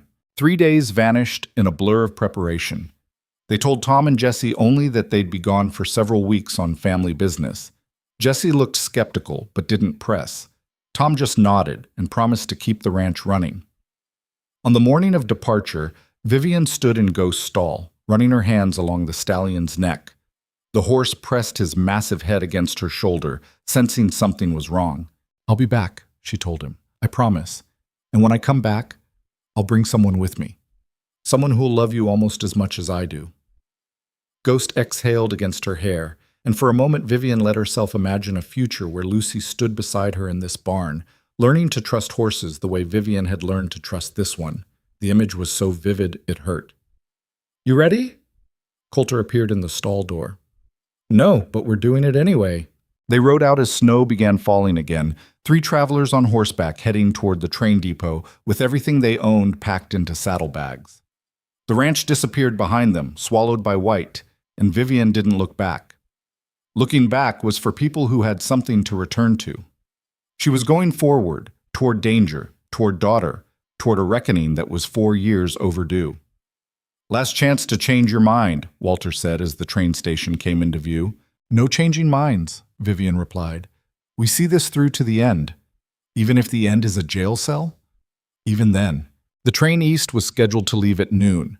They bought tickets with false names, boarded a car in the back, and settled in for a journey that would take them across prairies, through mountains, and into a city where wealth and power made their own laws, where a broken woman would walk into the house of her nightmares and bet everything on a little girl's memory of lullabies and love. As Montana disappeared behind them and the train rolled east into gathering darkness, Vivian reached for Coulter's hand and held on tight, not because she thought he could protect her from what was coming, but because for the first time in her life she wasn't facing her demons alone. And maybe, just maybe, that would be enough. The train ride took 4 days that felt like 4 years. They changed trains in Chicago, bought new clothes in a secondhand shop to blend in with city crowds, and practiced their cover stories until the lies came smoother than truth. Vivian became Mary Sullivan, a domestic worker from Boston seeking employment. Coulter was John Sullivan, her brother, a laborer looking for construction work. Walter played himself, just older, more broken down, and desperate enough to take any job that came. Philadelphia announced itself long before they arrived. The prairie's endless sky gave way to factory smoke, open land to cramped buildings, silence to the constant rumble of industry and humanity packed too close together. Vivian pressed her face to the window as familiar landmarks appeared. The river, the skyline, streets she'd once walked as a different person entirely. "You all right?" Coulter asked quietly. "No." She didn't elaborate. They found a boarding house in a neighborhood rough enough that nobody asked questions, but stable enough that they wouldn't get robbed in their sleep. The landlady was a weathered Irish woman named Mrs. Doyle, who took their money without comment and showed them to 2 cramped rooms on the 3rd floor. "No cooking in the rooms, no visitors after 9, rent's due Fridays," she rattled off. "Break the rules and you're out. We clear?" "Crystal," Walter said. After she left, they gathered in Coulter and Walter's room to finalize plans. Vivian had cut her hair short and dyed it a mousy brown. Without the length framing her face, she looked different enough that even Coulter had done a double take. The scars on her hands she covered with gloves, claiming poor circulation. "The Mercer Mansion is 12 blocks from here," she said, spreading a hand-drawn map on the bed. Edward employs about 30 staff total. The head housekeeper is a woman named Mrs. Winters, 60 years old, strict, loyal to Edward because he pays well. She handles all the hiring. "So we need to get you in front of her," Coulter said. "More than that, we need a vacancy." Vivian's finger traced the mansion's outline. Staff turnover is high, but Edward's particular about replacements. He does background checks, requires references, sometimes even hires investigators to verify stories. "Then how do we get past that?" "We don't. We use it." She looked at Walter. "How good are you at forging documents?" The old foreman grinned. "Better than I should be." Over the next 2 days, Walter created an entire fictional history for Mary Sullivan. Letters of reference from non-existent employers in Boston, complete with worn edges and tea-stained paper to suggest age. A fabricated work history that would check out if anyone bothered looking, which they wouldn't, because the people Walter claimed she'd worked for were either dead or had moved west. Meanwhile, Coulter found work on a construction site 6 blocks from the Mercer mansion. The pay was terrible and the hours brutal, but it kept him close enough to watch the house and learn its rhythms. He came back each night exhausted and covered in brick dust, reporting what he'd seen. Guards at the front gate change every 6 hours. Side entrance is for deliveries. Less security, but more traffic. The staff entrance is around back, near the kitchens. He paused. I saw Lucy. Vivian's breath caught. Where? Getting into a carriage with an older woman. Mid-morning, probably heading to that school you mentioned. His expression softened. She looks like you. Same eyes. Vivian turned away, hands shaking. 4 years. 4 years since she'd seen her daughter, and now Lucy was 12 blocks away, close enough to touch but impossibly distant. The weight of that proximity was crushing. Did she look happy? The question came out broken. I don't know. She looked like a girl getting into a carriage. Coulter moved behind her, hands on her shoulders. But we're going to get her back. I promise. On the 3rd day, opportunity arrived in the form of a screaming match. Coulter was walking past the mansion when the servants' entrance flew open and a young maid stormed out, shouting profanities that would have made a sailor blush. Behind her, a stern-faced woman, Mrs. Winters, based on Vivian's description, stood rigid with disapproval. And don't expect a reference, Mrs. Winters called after the departing maid. Coulter watched the girl disappear around the corner, then casually approached the housekeeper. Excuse me, ma'am. I couldn't help overhearing. Are you looking for a replacement? Mrs. Winters eyed him with the suspicion of someone who'd seen every con in the book. Who's asking? My sister just arrived from Boston. She's looking for work. Experienced in housekeeping, good with children, references available. He offered his most disarming smile. I know it's forward, but the timing seemed fortuitous. Your sister? Yes, ma'am. Mary Sullivan. She's been working in private homes for 8 years. Last position was with the Henderson family in Boston, but they moved to England and couldn't take her along. Mrs. Winters considered this. Tell her to come by tomorrow at 8 o'clock sharp. Back entrance. I'll interview her, but I'm making no promises. Mr. Mercer is very particular about his staff. Understood. Thank you, ma'am. That evening, they prepared Vivian like soldiers readying for battle.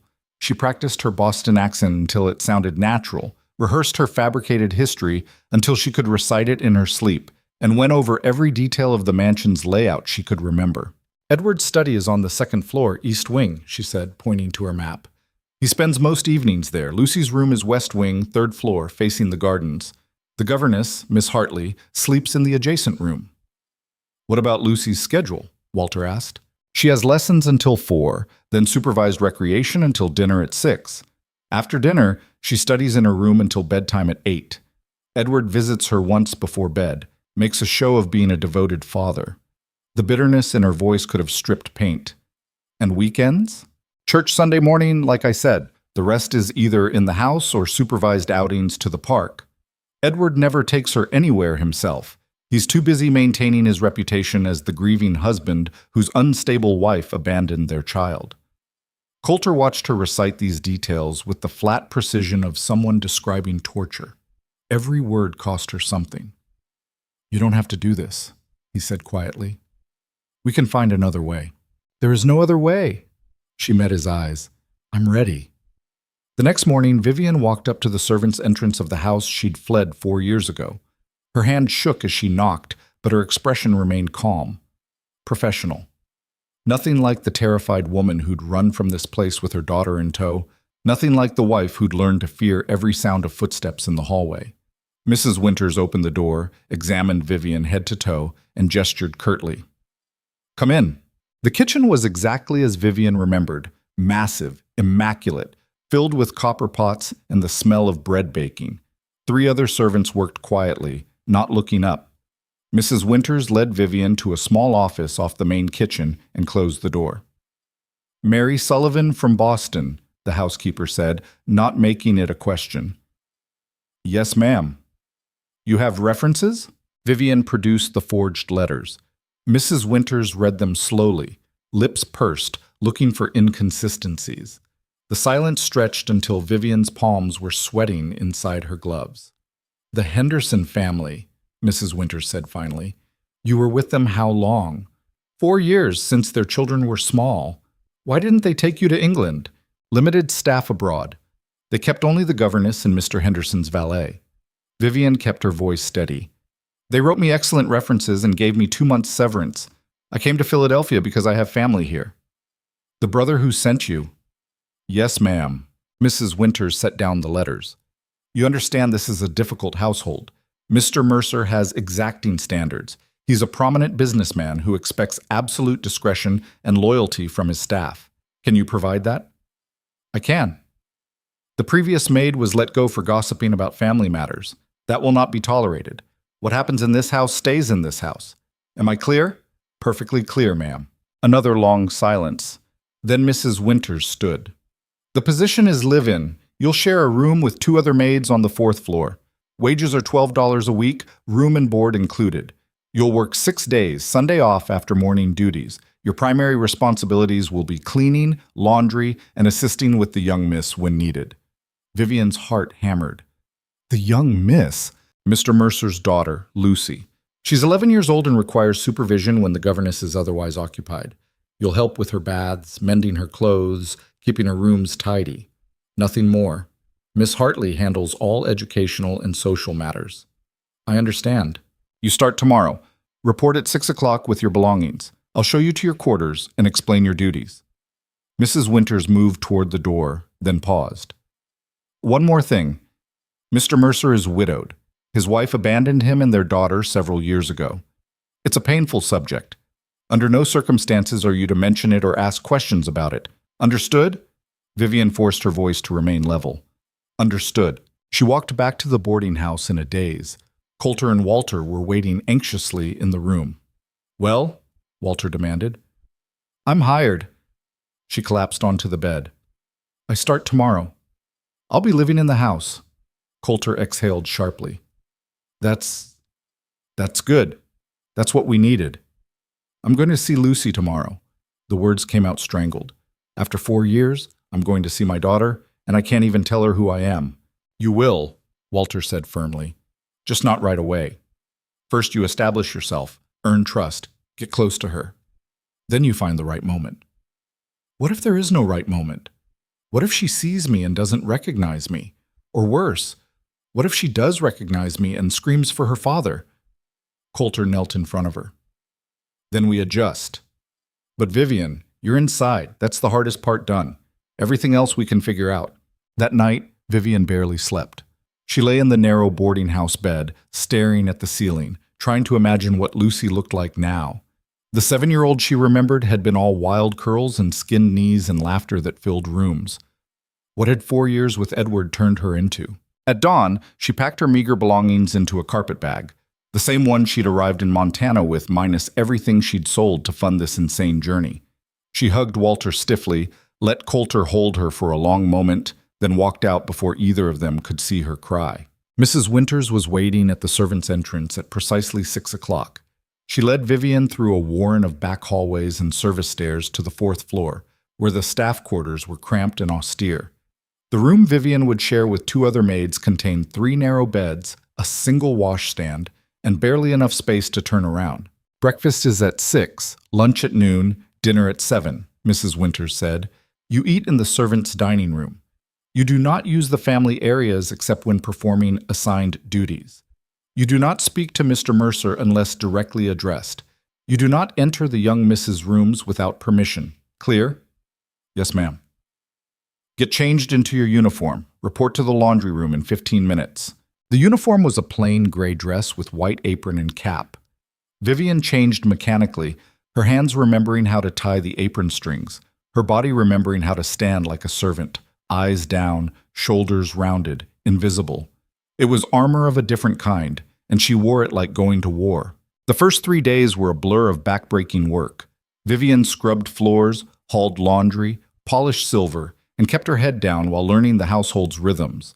The other servants were a mix of recent immigrants and local girls desperate for steady work. They gossiped about Mr. Mercer in whispers, his wealth, his temper, his sad history as an abandoned husband. "Poor man," one maid said during lunch, "raising that girl all alone after his wife went mad and ran off. They say she was violent, tried to hurt the child." Vivian kept eating, each bite tasting like ash. On the fourth day, she finally saw Lucy. It was early afternoon, and Vivian was cleaning the second-floor hallway when a door opened and a young girl emerged, followed by a thin, severe-looking woman in her 40s, Miss Hartley, the governess. Time stopped. Lucy was taller than Vivian remembered, her wild curls tamed into neat braids, her skinned knees hidden beneath a proper dress. But her eyes, those were the same, dark and watchful, and carrying a sadness no 11-year-old should know. "Lucy, don't dawdle," Miss Hartley said sharply. The girl moved obediently, and Vivian's heart shattered. Where was the laughter? The spark? The child who'd run through stables talking to horses like they were people? Lucy glanced at Vivian as she passed. Brief, disinterested, the way children look at furniture. No recognition, no memory. Vivian kept scrubbing the floor, hands shaking so badly she could barely hold the brush. She waited until they disappeared down the stairs before she let herself cry. Silent, desperate tears that dripped onto the polished wood. That evening, she met Coulter at a small cafe 6 blocks from the mansion. They'd agreed on these brief meetings every 3 days, enough to coordinate but not so frequent as to raise suspicion. "I saw her," Vivian said without preamble. "She walked right past me, didn't recognize me at all." "That's good, isn't it? Means your disguise is working." "She looked," Vivian struggled for words, "hollow, like someone took all the joy out of her and left just the shell." Coulter reached across the table, catching her hand. "Then we fill her back up. But carefully. One step at a time. I don't know if I can do this. Watching her every day, not being able to be—" "You can. You're the strongest person I've ever met. You'll find a way." The opportunity came 2 weeks later. Miss Hartley fell ill with influenza, severe enough to confine her to bed.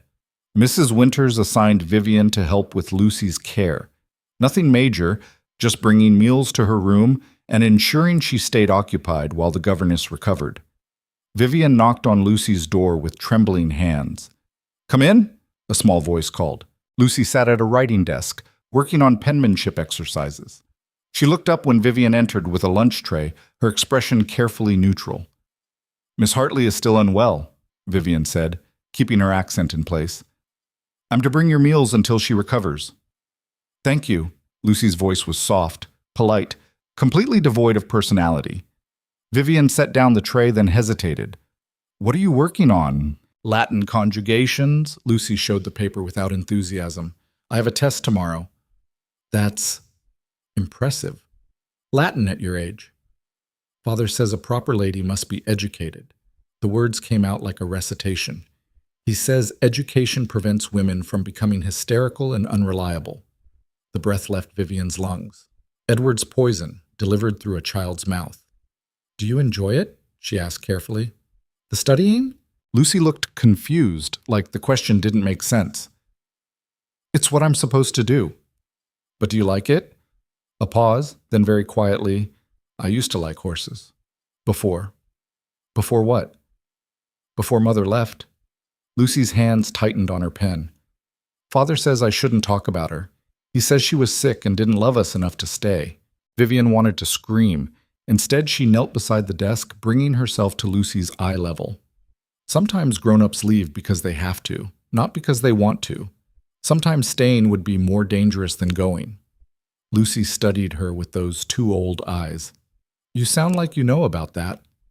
"I know a little about difficult situations." "Were you married?" The question caught Vivian off guard. "Why do you ask?" "You have sad eyes. Like you've lost something important." Lucy tilted her head. "Miss Hartley says I'm too observant for my own good." A ghost of a smile crossed Vivian's face.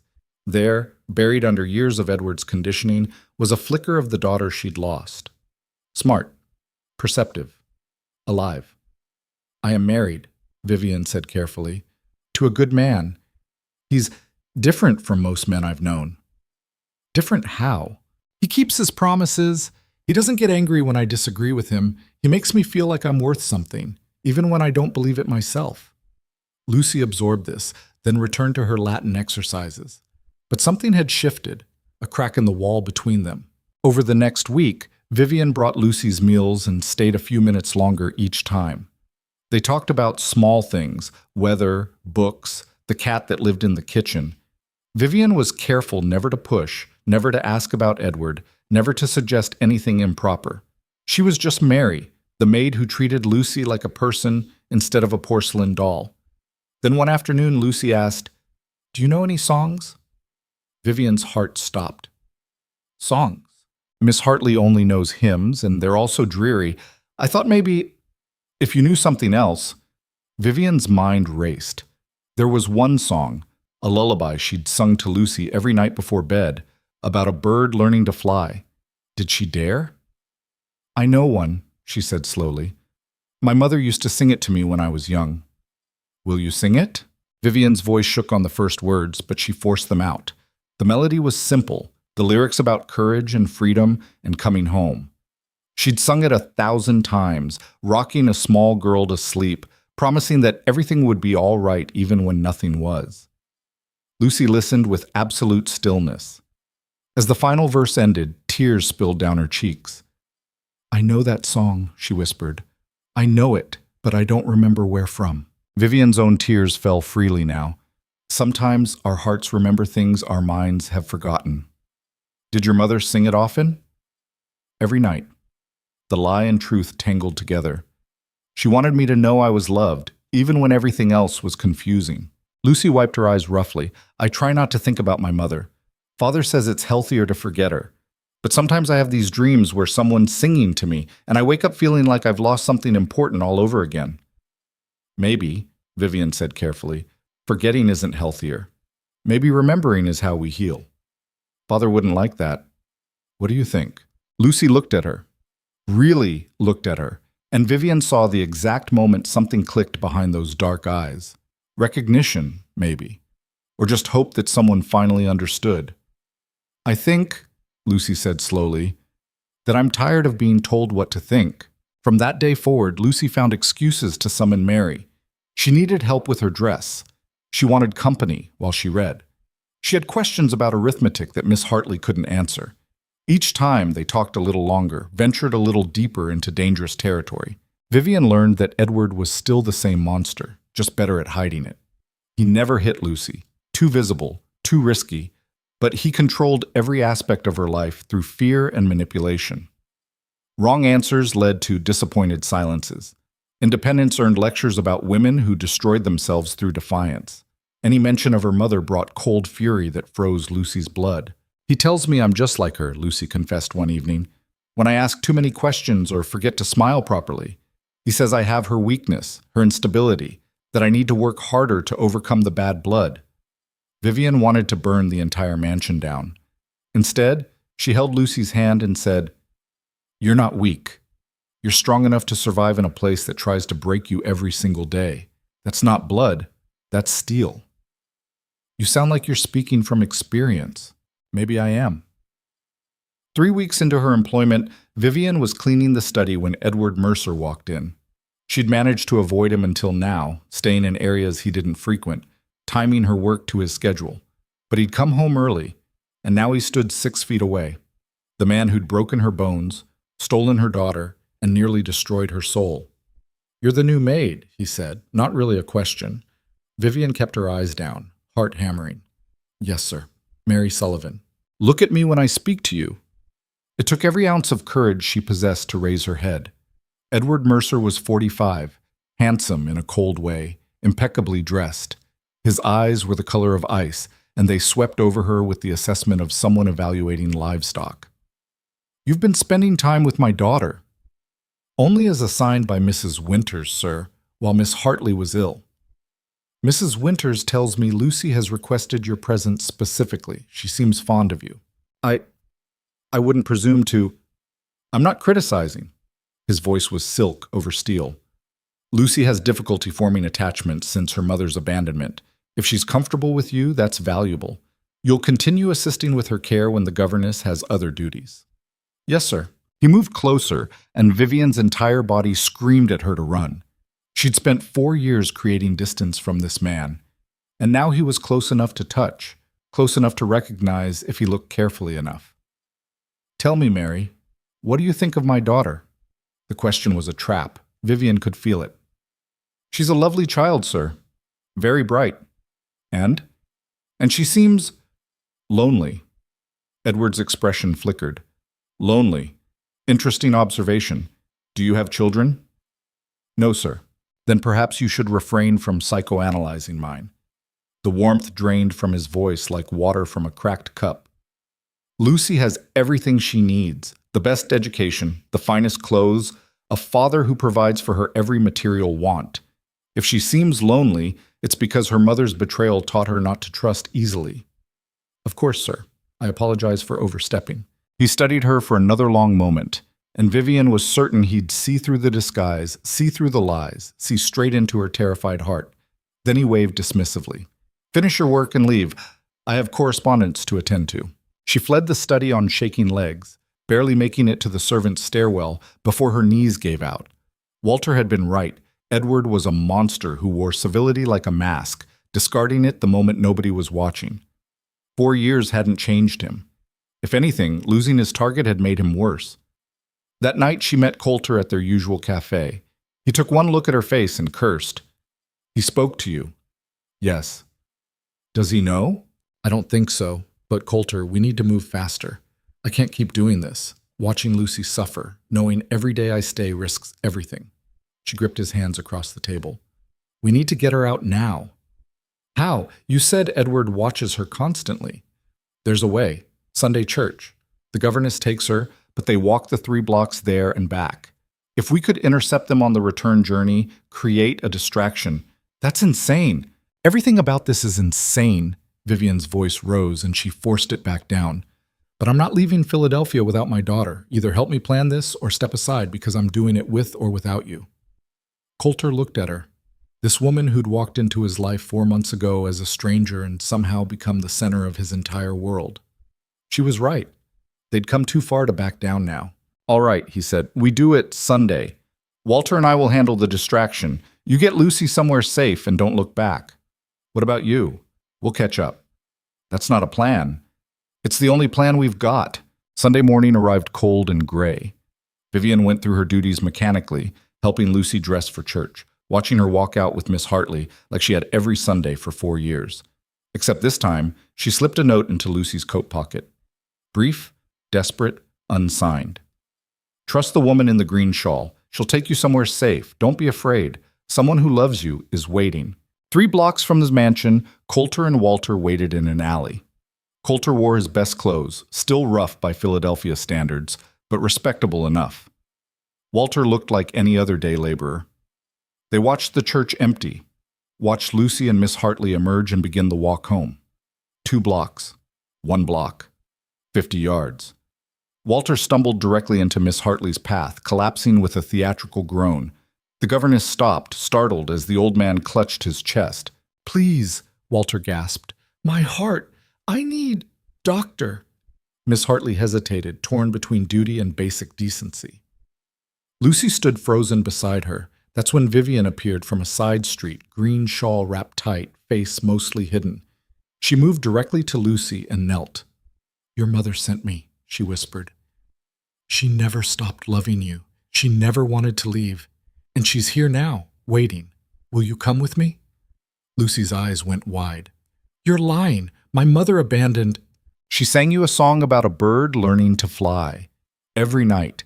She promised you'd always be safe, always be loved, always have a home with her. Vivian's voice cracked.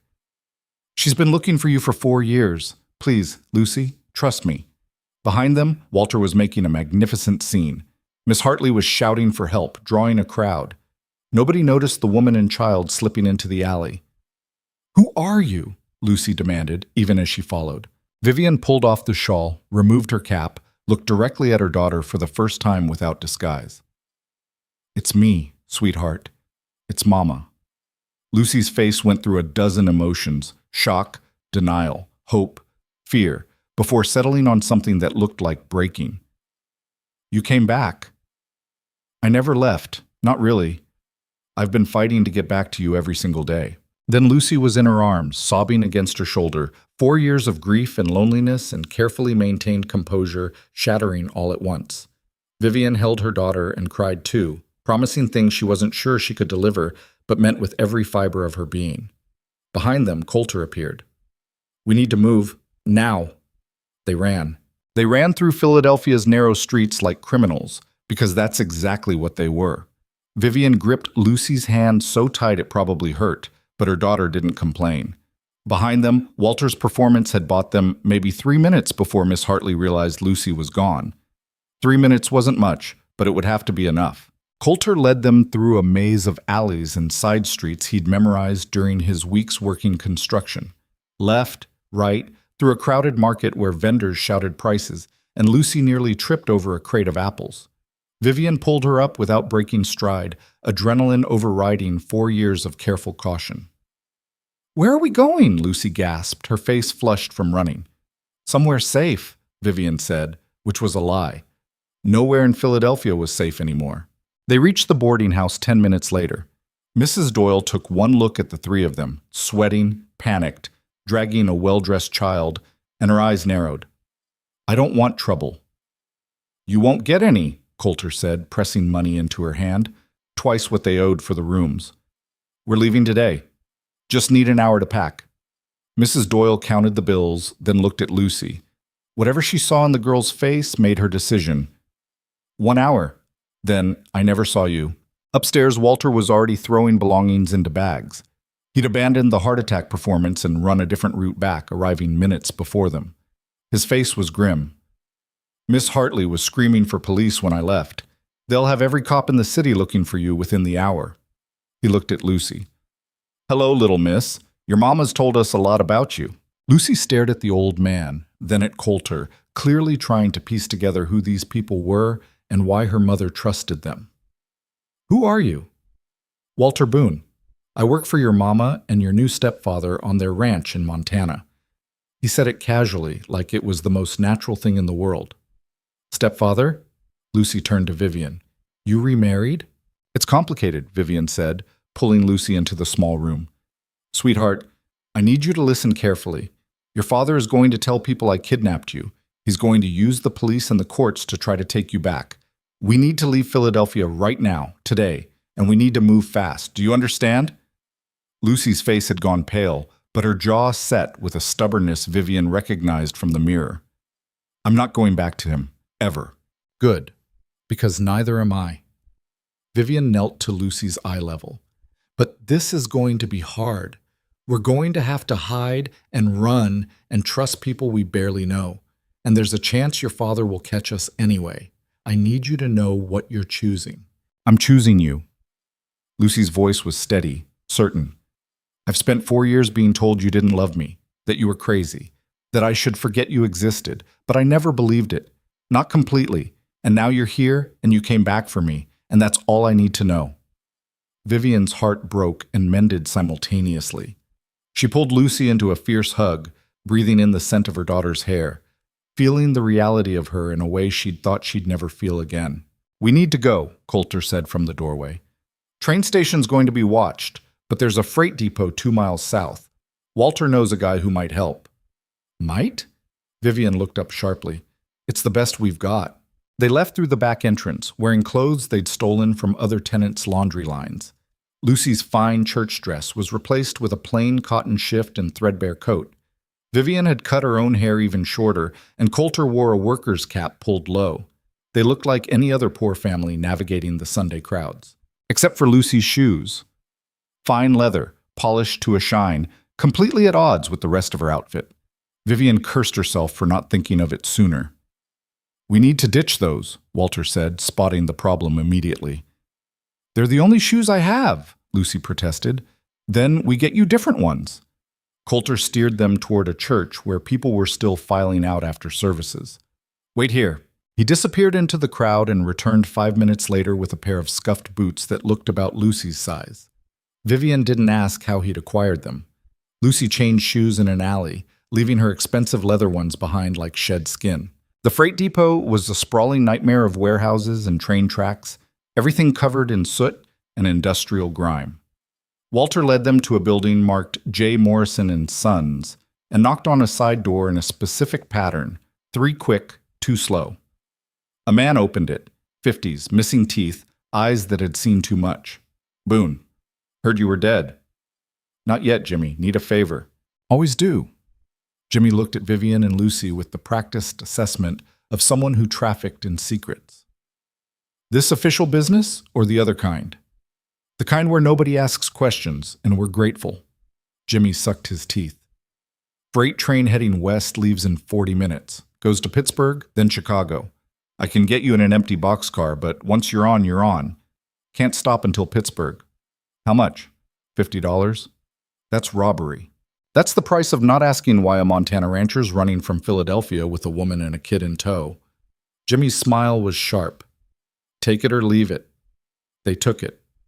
$50 left them with barely enough for food and tickets from Chicago to Montana, but options had stopped being luxuries about 3 hours ago. Jimmy led them through a maze of warehouses to a train being loaded with freight. Workers moved with purpose, nobody paying attention to the group slipping between cars. Jimmy stopped at an empty boxcar and slid the door open. Get in. Stay quiet. Don't open the door until you're moving for at least an hour. Someone comes checking, hide behind those crates in the back. He held out his hand expectantly. Coulter counted out the money. We were never here. Who was? Jimmy pocketed the bills and walked away without looking back. Inside the boxcar, darkness swallowed them. The space was maybe 12 feet by 30, mostly empty except for wooden crates stacked along one wall. It smelled like rust and old hay. Lucy pressed against Vivian's side, trying not to show fear and failing. How long until we leave? She whispered. Soon, Vivian said, though she had no idea. They waited in silence, broken only by distant shouts and the clang of metal on metal. Walter found a relatively clean spot near the crates and sat heavily, his age showing in the way he moved. Coulter positioned himself by the door, watching through a crack as workers loaded other cars. This is insane, Vivian said quietly. We're hiding in a freight car like criminals. We are criminals, Coulter pointed out. Pretty sure taking a child across state lines against her father's wishes qualifies. He's not my father.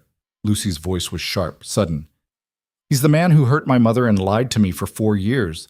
That doesn't make him a father. The words hung in the darkness. Vivian reached for Lucy's hand and found it already reaching for hers. Did he hurt you? Vivian asked, afraid of the answer. Not like he hurt you. I remember, Mama. I remember the sounds from your bedroom at night, the crying, the way you'd wear long sleeves even in summer. Lucy's voice shook but didn't break. He never hit me, but he hurt me in other ways, making me believe you didn't love me, that I had to be perfect, or I'd turn out like you, weak and unstable and broken. That was his favorite word for you. Broken. I am broken, Vivian said softly, but not the way he meant it. You're the strongest person I know. You came back for me. You risked everything. Lucy leaned against her mother. That's not broken. That's brave. 30 minutes later, the boxcar lurched and began to move.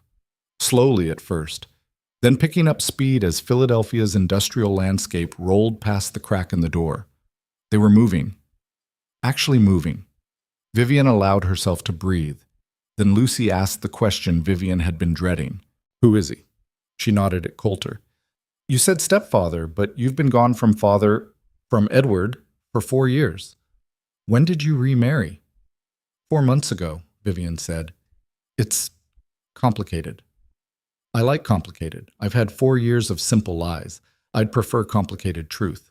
So Vivian told her about fleeing Philadelphia with nothing, about years of running and hiding and barely surviving, about answering a mail-order bride advertisement because Montana was far enough away that maybe, finally, she'd be safe, about arriving at a broken ranch to marry a stranger who turned out to be the first good man she'd met in her entire life.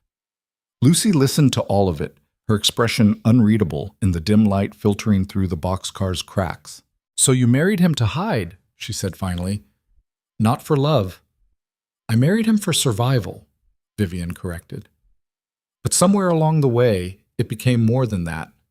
She looked at Coulter, who was pretending not to listen. He's a good man, Lucy, the kind I didn't know existed until I met him. And he came here with you, risked his ranch, his life, everything, just to help you get me back. Yes. Lucy studied Coulter for a long moment. Thank you.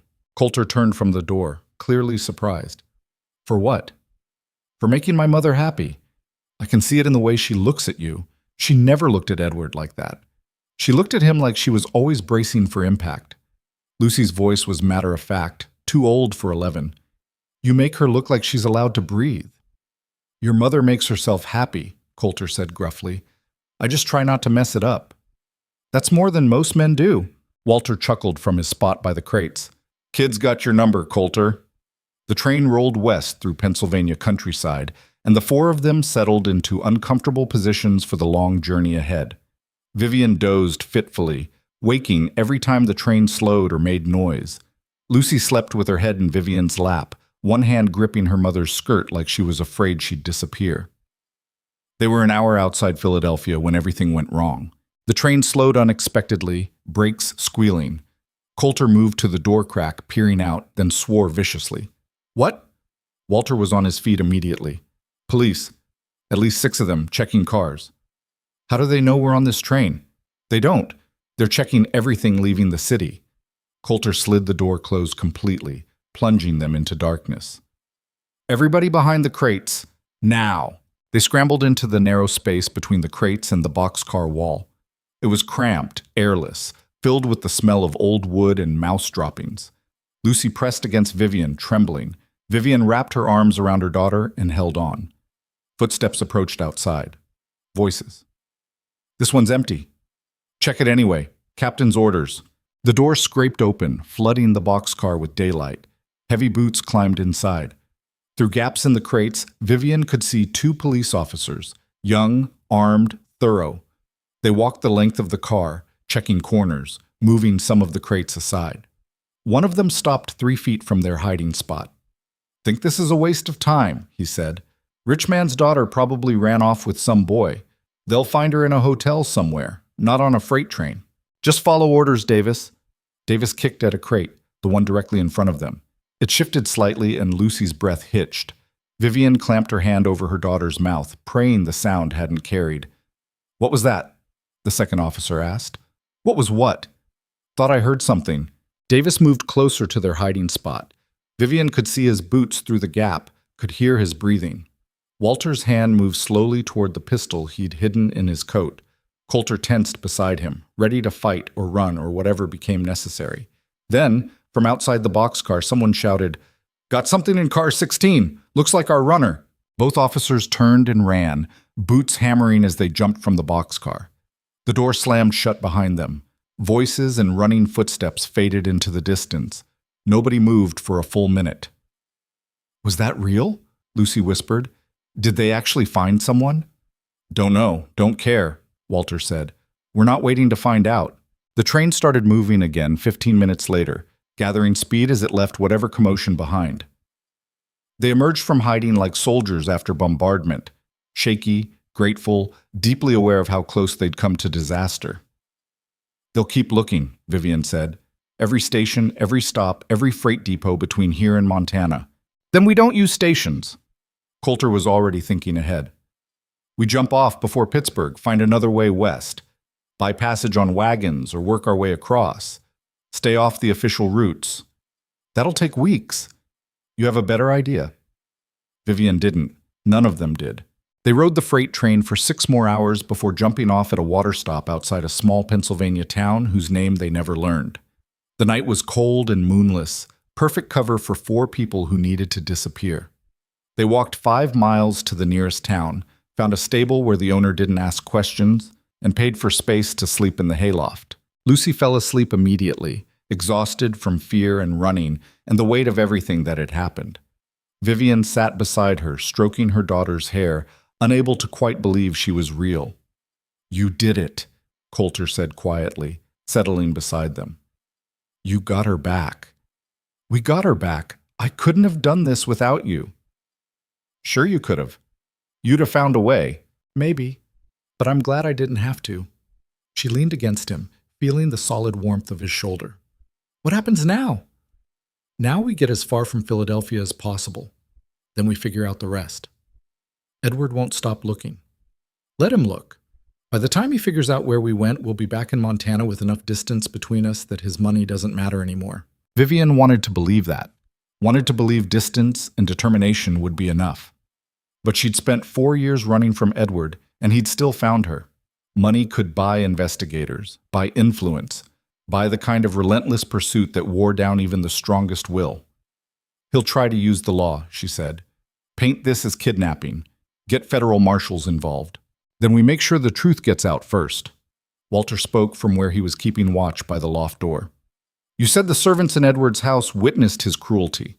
Maybe some of them would testify if they knew it would actually matter. They won't. They're too afraid of him. People do brave things when they see someone else being brave first. Walter looked at her steadily. You walked into a killer horse's stall alone. You infiltrated your abuser's house as a maid. You snatched your daughter back from a man with unlimited resources. You think those servants didn't notice? You think they didn't see the way you looked at Lucy, the way she responded to you? What are you saying? I'm saying maybe you've got more allies in Philadelphia than you think. We just need to give them a reason to step forward. It was a wild idea, probably impossible. But then again, everything they'd done in the past month had been impossible. And here they were, alive, together, still fighting. How would we even do that? Vivian asked. We get Lucy's testimony on record. We get your story documented somewhere official. Then we reach out to Edward's staff and give them a chance to corroborate it. Walter's expression was calculating. Rich men like Edward Mercer rely on silence and fear. What happens when the silence breaks? He destroys whoever breaks it. Not if enough people break it at once. Not if the story gets too big to suppress. Coulter was nodding slowly. There's a federal courthouse in Pittsburgh. We could file a formal statement there, get Lucy's testimony recorded by a clerk. It won't stop Edward immediately, but it creates a paper trail. Proof that this wasn't kidnapping, it was rescue. And if that doesn't work? Then we're no worse off than we are now. They argued details for another hour before exhaustion claimed them all. Vivian took first watch, sitting by the loft window and watching the dark town for any sign of police or investigators. The night stayed quiet, and eventually Coulter relieved her. She lay down beside Lucy, wrapping her arm around her daughter like she used to when Lucy was small and had nightmares. Lucy mumbled something in her sleep and burrowed closer. Vivian's eyes burned with tears she was too tired to shed. 4 years. 4 years of grief and loneliness and waking up every morning with a hole where her daughter should be. And now Lucy was here, solid and real and alive. And Vivian didn't know how to process the enormity of having her back. Mama? Lucy's voice was fuzzy with sleep. I'm here, sweetheart. I had a dream that I lost you again, that Father found us and took you away. That's not going to happen. You can't know that. Maybe not. But I can promise I'll fight like hell to make sure it doesn't. Vivian tightened her hold. I didn't come 2,000 miles and walk back into my nightmare just to lose you again. You're stuck with me now. Lucy was quiet for a moment. Then, tell me about Montana. So Vivian did. She told her about the ranch, the house that leaked, the cattle that needed constant attention, the mountains that turned purple at sunset. She told her about Ghost, the killer stallion who'd learned to trust again, about Walter's terrible cooking and Jesse's bad jokes, and the way the entire world felt bigger under Montana's endless sky. It sounds lonely, Lucy said. It was. Before. Vivian smiled in the darkness. But it won't be anymore. Not with you there. What if I don't fit? What if I'm too... Philadelphia? Then we'll teach you to be Montana. Or you'll teach Montana to be a little bit Philadelphia. Either way works. Lucy laughed, soft and tentative, but real. It was the first time Vivian had heard her daughter laugh in 4 years, and the sound broke something open in her chest that had been locked tight for so long she'd forgotten it was there. They reached Pittsburgh 2 days later, having hitched rides on farm wagons and walked when no rides were available. Lucy's fine church boots had given her blisters, and Vivian's feet were bleeding through her stolen shoes, but they kept moving.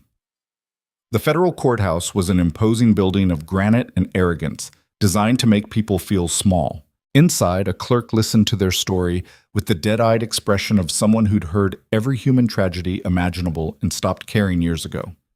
"You want to file a what?" he asked. "A formal statement," Coulter said, "documenting Mrs. Hayes' marriage, her history with Edward Mercer, and her daughter's testimony about conditions in the Mercer household. This is a courthouse, not a confessional. We don't just write down random stories. It's not a story, it's documentation for a custody case." The clerk looked at Lucy, thin, scared, clearly exhausted, and something human flickered across his face. "Fine, I'll take the statement, but it won't mean anything legally unless you file actual custody papers, and that requires lawyers and fees you probably don't have." "Just take the statement," Vivian said. It took 3 hours. 3 hours of reliving every horror, every beating, every moment of terror that had defined her marriage to Edward. Lucy testified too, describing 4 years of psychological manipulation and emotional abuse delivered with a smile and wrapped in expensive clothes. The clerk wrote it all down in neat, impersonal script, his expression never changing. When they finished, he handed them a copy. "There, it's on record, for whatever that's worth." "What do we owe you?" Coulter asked. $2 for filing fees." They paid it, money they couldn't spare but didn't have a choice about, and walked out into Pittsburgh's gray afternoon. Vivian clutched the paper like a talisman, this official documentation that she wasn't crazy, wasn't a kidnapper, wasn't the monster Edward had spent 4 years claiming she was. "Now what?" Lucy asked. "Now we send this to every newspaper in Philadelphia," Walter said. "Let Edward try to suppress the truth when it's printed in black and white for everyone to see." They found a newspaper office, paid another precious dollar to have the statement transcribed and sent to 3 Philadelphia papers. The editor looked skeptical but took their money. "Don't expect much," he warned. "Papers don't usually print unverified accusations against wealthy citizens. Libel laws are strict. Just send it," Vivian said. "Let them decide what to do with it." That night, they boarded a westbound train using the last of their money. This time they had actual tickets, actual seats, actual right to be there. Lucy sat by the window, watching cities give way to farmland, give way to prairie, her face pressed against the glass like she was trying to memorize everything. "It's so big," she breathed. "Philadelphia feels like it's made of walls. This is all space." "That's the West," Coulter said. "More space than people know what to do with." "I like it." They rode for 3 days, eating sparingly from the food they'd packed, sleeping in shifts, always watching for anyone who might be following. But as the miles accumulated and no one stopped them, no police appeared, no investigators materialized, Vivian allowed herself to believe they might actually make it. The train crossed into Montana on a Tuesday morning. The landscape had transformed into something wild and beautiful, mountains cutting the sky, rivers running cold and clear, land that felt like it had never been touched by human hands. Lucy stared at it all with wonder. "Is this really where you live?" "Yes." "It's like another world." "It is another world. That's why I came here, to be someone different than who I was forced to be in Philadelphia." "Did it work?" Vivian looked at Coulter, who was watching her with those steady eyes that had seen her at her worst, and decided she was worth keeping anyway. She looked at Walter, who'd risked his life for people who weren't even his blood family. She thought about the ranch, the work, the way she'd slowly rebuilt herself one day at a time. "Yes," she said. It worked. They arrived at Coldwater just after sunset, the same depot where Vivian had first arrived 4 months ago, terrified and desperate and convinced she was trading one prison for another. Tom and Jesse were waiting with the wagon, and their faces split into genuine smiles when they saw the group descending from the train. "Boss," Jesse called, "we were starting to worry." "Takes more than Philadelphia to kill us," Walter said, climbing down with a groan that spoke to 3 weeks of hard travel. Tom's eyes found Lucy. "This must be the young miss." "I'm Lucy."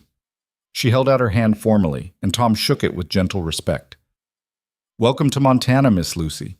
Your mama's talked about you every day since she got here." The ride to the ranch was quiet, everyone too exhausted for conversation. But as they crested the final hill and the house came into view, still weathered, still imperfect, but home, Vivian felt something in her chest finally unlock. They'd made it. Against every odd, every obstacle, every wealthy man's resource and power, they'd made it. Lucy climbed down from the wagon and stood looking at the ranch, the sagging house, the worn barn, the mountains behind it all like sentinels. Her expression was unreadable. "What do you think?" Vivian asked nervously. Lucy turned, and her face was transformed by the biggest smile Vivian had seen in 4 years. "I think it's perfect." That night, after Lucy was asleep in a hastily prepared bedroom and the men had scattered to their own rest, Vivian stood on the porch and stared at Montana's impossible stars. Coulter found her there, 2 cups of terrible coffee in hand. "You all right?" "I don't know. Ask me in a week when I believe this is real." He handed her a cup and leaned against the railing beside her. "She's a good kid, strong, like her mother." "She shouldn't have to be strong. She should get to be a child. Maybe now she can be." They stood in comfortable silence, drinking bad coffee and listening to the night sounds of the ranch. Somewhere in the barn, a horse nickered. Cattle lowed in the distance. The wind carried the smell of prairie grass and possibility. "Edward's not going to stop," Vivian said quietly. "You know that, right? He's probably already hired more investigators, filed federal complaints, used every connection he has to make sure we're arrested the second anyone recognizes us. Let him try. We've got something he doesn't." "What's that?" Coulter looked at her, and his expression was fierce. "We've got the truth. And people who'll fight for it. Your statement's on record. Lucy's testimony is documented. And I'm willing to bet some of Edward's servants are going to find their courage now that they know someone's listening." "That's a big bet." "I'm a gambling man." Vivian smiled despite everything. "No, you're not. You're the most careful person I've ever met. I married a stranger through a mail order agency. That's pretty much the definition of gambling." "And how'd that work out for you?" He pulled her close, and she went willingly, tucking herself against his chest and breathing in the scent of dust and honest sweat and safety. "Best bet I ever made." They stayed like that until the coffee went cold and the stars wheeled overhead and the night started thinking about becoming morning. Inside the house, Lucy slept without nightmares for the first time in 4 years. Walter snored in his room off the kitchen. The ranch breathed around them, alive and imperfect and theirs. Vivian didn't know what came next. Didn't know if Edward would send marshals or if the newspapers would print their story or if any of Edward's servants would find the courage to speak up. But for the first time since she'd fled Philadelphia with nothing but terror and determination, she wasn't alone. She had her daughter back. She had a home. She had a family cobbled together from desperation and choice, and the kind of loyalty that couldn't be bought or broken. And if Edward Mercer wanted to take that away, he'd have to go through every single one of them. The fight wasn't over. But for tonight, they'd won. And that was enough. The first week back felt like holding your breath underwater. Every sound made Vivian flinch. Every stranger riding past the ranch sent her to the window, watching until they disappeared over the horizon. She waited for marshals, for investigators, for Edward's money to reach across 2,000 miles and drag her back to Philadelphia in chains. Instead, what arrived was a letter. It came on a Tuesday, delivered by the regular mail carrier, who had no idea he was carrying a grenade. The return address was Philadelphia, but the handwriting wasn't Edward's. Vivian stared at the envelope for 5 full minutes before finding the courage to open it. Inside was a single page written in careful script. "Mrs. Hayes, you don't know me, but I know you. My name is Margaret Chen, and I was employed as a cook in the Mercer household for 3 years. I read your statement in the Philadelphia Inquirer. Every word of it is true. I witnessed Mr. Mercer's cruelty firsthand, the way he spoke to you, the sounds from your bedroom, the bruises you tried to hide. I said nothing because I was afraid. I needed the job. I told myself it wasn't my business. I was a coward. But when I saw that you'd come back for your daughter, that you'd risked everything to save her, I realized my silence was its own kind of violence. I've submitted a sworn affidavit to the Philadelphia courts corroborating your testimony. I'm not the only one. 6 other former servants have done the same. Mr. Mercer's lawyers are trying to suppress it, but the newspapers won't let it go. The story is getting too big. I don't know if this helps, but I needed you to know that people saw what happened to you.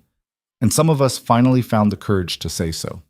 I'm sorry I didn't speak up sooner. I hope you and your daughter find peace in Montana. You deserve it. Margaret Chen. Vivian read the letter 3 times, then handed it to Coulter without saying a word. Her hands were shaking so badly she couldn't hold the paper steady. "They spoke up," she whispered. "They actually spoke up." Within 2 weeks, 4 more letters arrived. A maid who'd witnessed Edward throw Vivian down the stairs. A groundskeeper who'd overheard Edward threatening to have Vivian committed to an asylum. A former governess who'd quit rather than watch him destroy a child's relationship with her mother. Each letter came with copies of sworn statements filed with Philadelphia courts. The newspapers had indeed run the story. Not just the small papers, but the major ones, the Philadelphia Inquirer, the Pittsburgh Gazette, even a brief mention in the New York Times. "Prominent businessman accused of abuse by former wife and staff," read one headline. Another, "Child testimony raises questions about custody case." Edward's carefully constructed reputation was crumbling in real time. "He'll fight back," Vivian said, reading the newspaper clippings that arrived with each letter. "He'll use his lawyers to discredit everyone. He'll claim we're all lying." "Hard to claim 7 independent witnesses are all lying," Walter pointed out, "especially when their stories match yours exactly." "You don't know Edward. He'll find a way." But even as she said it, Vivian felt something shifting. For 4 years, she'd carried the weight of being the only person who knew the truth. Now that weight was distributed across multiple shoulders, and the burden felt lighter than it had in a very long time. Lucy was adjusting to ranch life with the adaptability of someone who'd spent years learning to survive anywhere. She woke before dawn, helped with chores, and threw herself into learning everything about horses with single-minded determination. Within 3 weeks, she was mucking stalls alongside Vivian, her Philadelphia accent fading into something that sounded more Montana every day. "Tell me about Ghost again," she said one morning, carrying hay to the stallion's paddock. "What do you want to know?" "Why he trusted you when he wouldn't trust anyone else." Vivian paused, pitchfork in hand. "Because I understood what it feels like to be hurt so badly that you can't tell the difference between help and harm anymore. I didn't approach him like he was broken. I approached him like he was scared. There's a difference." Lucy absorbed this, then walked directly to Ghost's fence. The massive stallion lifted his head, ears forward, watching this small human with wary interest. "Hi, Ghost," Lucy said softly. "I'm Lucy. I'm scared too sometimes, but my mama says we don't have to be scared forever." The horse took 3 steps forward and exhaled against Lucy's outstretched hand. Vivian watched her daughter connect with the animal that had nearly killed a man, and something inside her chest cracked wide open. This was what she'd been fighting for, not just to reclaim Lucy, but to give her a life where fear wasn't the dominant emotion, where trust was possible, where healing could happen one quiet moment at a time. "She's good with him," Coulter said, appearing beside Vivian. "She's good with everything. It's terrifying." "Why?" "Because I keep waiting for Edward to steal it all away, for this to be temporary." Vivian's voice dropped. "I don't know how to believe in permanent happiness. I've never had it long enough to trust it." Coulter was quiet for a moment. Then, "You know what Walter told me when I was drowning in my father's debts? He said happiness isn't about knowing the future. It's about choosing the present, every single day. That's easier said than done. Everything worth doing is." The legal documents arrived 6 weeks after they'd returned to Montana. A federal marshal delivered them personally, looking apologetic and uncomfortable in equal measure. "Mrs. Hayes, I'm required to inform you that Edward Mercer has filed a federal complaint alleging parental kidnapping and custodial interference. You're being summoned to appear in Philadelphia court within 30 days to answer charges." Vivian's stomach dropped. "What happens if I don't appear?" "Then a warrant will be issued for your arrest. Ma'am, I have to advise you. This is serious. Federal charges carry significant penalties." "She'll be there," Coulter said before Vivian could respond. "We both will." After the marshal left, Vivian turned on Coulter with fury. "Are you insane? If I go back to Philadelphia, Edward will make sure I never leave. He'll have me arrested the second I step off the train. He'll take Lucy and I'll never see her again." "Or," Walter interjected, "you go back with a lawyer and 7 witnesses and a paper trail that proves Edward's the criminal, not you. You go back and fight." "With what money? We're broke. We can't afford a lawyer who could go up against Edward's team."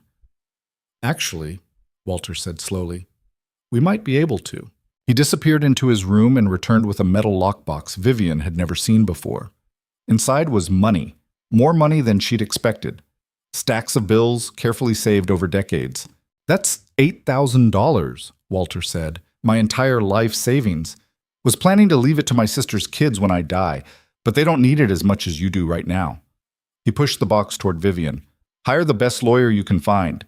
Go to Philadelphia and destroy Edward Mercer in court.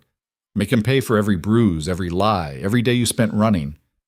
"I can't take your life savings." "You're not taking it. I'm giving it. There's a difference."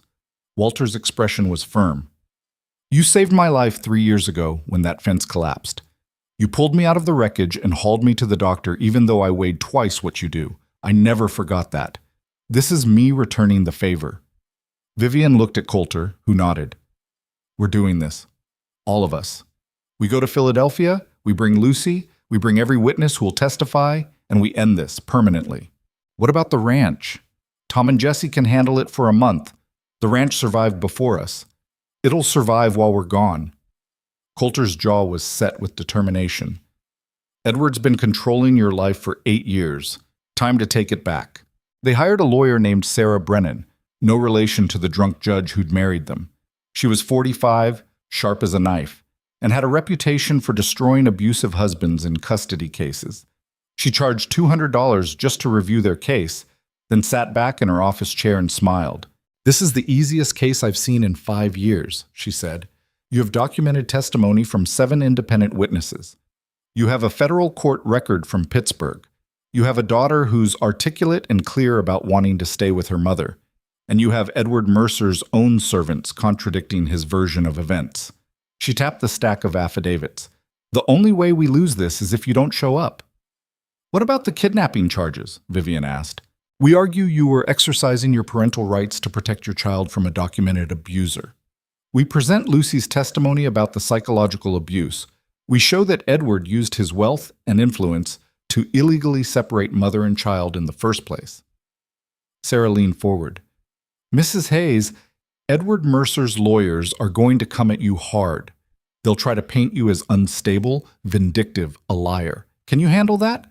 Vivian thought about walking into a corral with a killer horse, about infiltrating Edward's mansion as a servant, about running through Philadelphia streets with her daughter's hand in hers, choosing freedom over safety. "I can handle it." They left for Philadelphia 3 days later. This time they traveled openly, with tickets and luggage and the confidence of people who had nothing left to hide. Lucy sat between Vivian and Coulter, reading a book Walter had given her about Montana wildlife, occasionally looking up to ask questions about grizzly bears or wolves. "Are you scared?" Lucy asked, as Pennsylvania landscape began appearing outside the window. "Terrified," Vivian admitted. "But I'm more angry than scared, and anger is useful." The trial was scheduled for a Thursday morning in federal court. Sarah Brennan met them the day before to prepare testimony and coordinate witnesses. Margaret Chen would testify in person.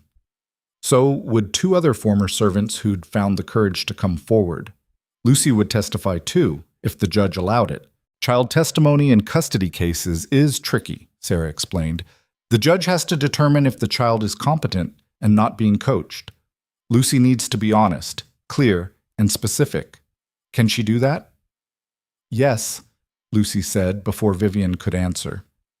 "I can tell them exactly what happened, what father said, how he acted, what he told me about my mother, all of it." Sarah studied the 11-year-old with something like admiration. "You're braver than most adults I know. I learned it from my mother." The courtroom was smaller than Vivian expected and far more intimidating. Dark wood, high ceilings, an American flag that seemed to be judging everyone in the room. Edward sat at the plaintiff's table with 3 lawyers, looking every inch the grieving father. Expensive suit, perfect posture, expression of wounded dignity. He didn't look at Vivian once during the entire first day. That was calculated, she knew, making her seem invisible, insignificant, not worth his attention. It might have worked 4 years ago. Now it just made her angry. Edward's lawyers went first, painting a picture of an unstable woman who'd abandoned her child and spent 4 years evading her legal husband. They presented doctors who'd never examined Vivian but were willing to speculate about her mental state. They brought character witnesses who testified to Edward's standing in the community, his charitable work, his devotion to his daughter. It was a masterful performance.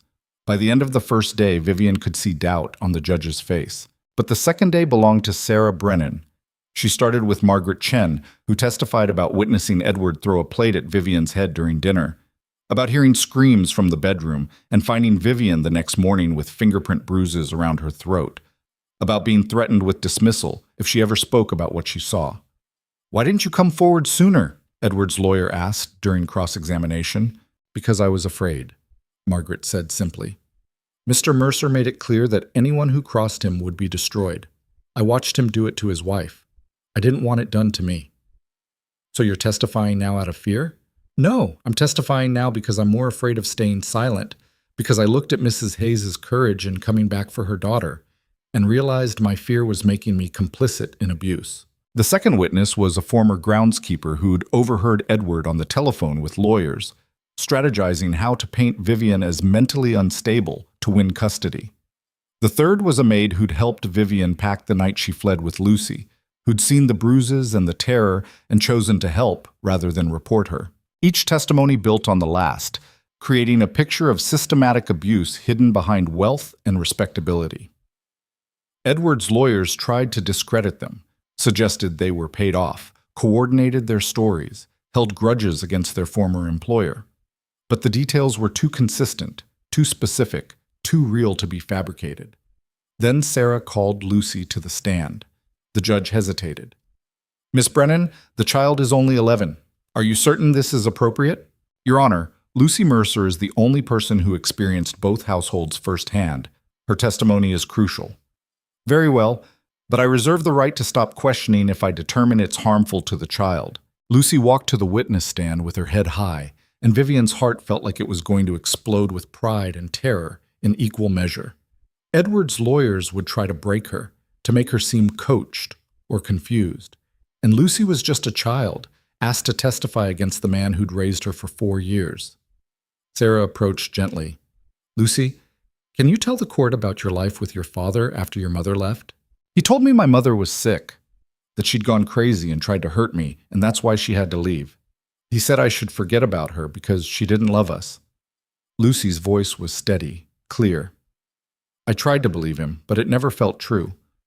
I remembered my mother being kind, reading to me, singing songs. She never hurt me." "What about your father? How did he treat you?" "He was careful. He never hit me or yelled at me, but he controlled everything. What I wore, who I talked to, what I learned. If I asked questions he didn't like, he'd get this look on his face, cold and angry, and tell me I was becoming like my mother. That scared me more than hitting would have." "Why did it scare you?" "Because being like my mother was the worst thing I could be, according to him. He said she was weak and unstable and broken. And I didn't want to be those things, so I tried to be perfect. To never disagree, never question, never show any of the things that made me myself." Lucy looked directly at Edward for the first time. "But I couldn't stop remembering her, the real her, not the version he told me about." Edward's lead lawyer stood for cross-examination. He was 60, silver-haired, practiced at making children cry on the stand. "Lucy, your father loves you very much, doesn't he?" "He loves the version of me that does what he wants." "That's not what I asked. Does he provide for you, give you a good home, good education, everything you need?" "He gives me things. That's not the same as love." "You're very young to make such distinctions. Isn't it possible your mother has coached you to say these things?" Lucy's expression hardened, so much like Vivian's that several people in the courtroom noticed. "My mother hasn't told me what to say. She doesn't have to. I lived it. I know the difference between someone who controls you and someone who loves you." "And you believe your mother loves you, even though she abandoned you for 4 years?" "She didn't abandon me. She was forced to leave, and she spent 4 years trying to find a way back." "That's not abandonment. That's survival." The lawyer tried several more angles, but Lucy didn't break. She answered every question with the same clear-eyed honesty, the same refusal to be manipulated. By the time she stepped down, even Edward's lawyers looked shaken. Sarah called Vivian last. Walking to the stand felt like walking to an execution. Every eye in the courtroom was on her, judging, assessing, looking for cracks. Edward finally looked at her too, and his expression was pure hatred, barely concealed behind civilized veneer. Sarah took her through the history methodically. The courtship, the early marriage, the first time Edward hit her. The escalation. The isolation. The moment she realized he was going to kill her if she stayed. The desperate flight with Lucy. The custody hearing where Edward's lawyers destroyed her credibility. The 4 years of running. "Why didn't you fight harder in the original custody hearing?" Sarah asked. "Because I had no resources and no witnesses willing to testify. Because Edward's lawyers painted me as hysterical and unstable, and I didn't know how to prove them wrong. Because the legal system sided with a wealthy, respectable man over a woman with bruises she couldn't explain without sounding crazy." Vivian's voice strengthened. "I was terrified and alone and convinced I'd already lost. So I ran because running seemed like the only option left. And now? Now I know I wasn't alone. Now I have people who believe me, who saw what happened and are willing to say so. Now I have my daughter back, and I'll be damned if I let Edward take her again." Edward's lawyer stood. "Mrs. Hayes, you admit to fleeing across state lines with a child who'd been legally placed in your husband's custody. Former husband, and yes. You admit to assuming a false identity, infiltrating Mr. Mercer's household under false pretenses, and removing the child without permission? I went back for my daughter. I'd do it again." "So you have no respect for the law?" "I have tremendous respect for the law. I have no respect for laws that protect abusers and punish victims." Vivian looked directly at the judge. "The law gave my daughter to a man who psychologically tortured her for 4 years. The law told me I had no rights because I couldn't prove my abuse to the satisfaction of people who'd never experienced it. So yes, I broke the law, and I'd break it 1,000 times to save my daughter." The courtroom went silent. The judge stared at Vivian with an expression she couldn't read. "Mrs. Hayes," the judge said slowly, "are you saying the legal system failed you?" "I'm saying the legal system is designed to protect people with power and resources. Edward Mercer has both. I had neither. So yes, it failed me. It fails women like me every single day." The trial concluded on the 3rd day with closing arguments. Edward's lawyers argued that regardless of his personal failings, Vivian had committed multiple federal crimes and should face consequences. Sarah argued that those crimes were acts of maternal protection, not criminal intent, and that Lucy's well-being should be the court's primary concern. The judge took 2 days to reach a decision. Those 2 days felt longer than the entire journey to Philadelphia and back. Vivian couldn't eat, couldn't sleep, could barely function. Lucy stayed close, holding her hand, reading aloud from books to distract them both. Coulter paced like a caged animal. Walter cleaned his rifle 17 times. On Monday morning, they returned to the courtroom for the verdict. The judge entered and everyone stood.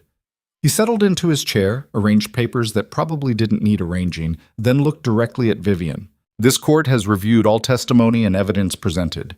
We've considered the serious nature of the charges against Mrs. Hayes, balanced against the testimony regarding Mr. Mercer's conduct and the child's stated preferences." He paused, and Vivian's heart stopped. "It's clear that the original custody arrangement was made without full knowledge of the circumstances in the Mercer household.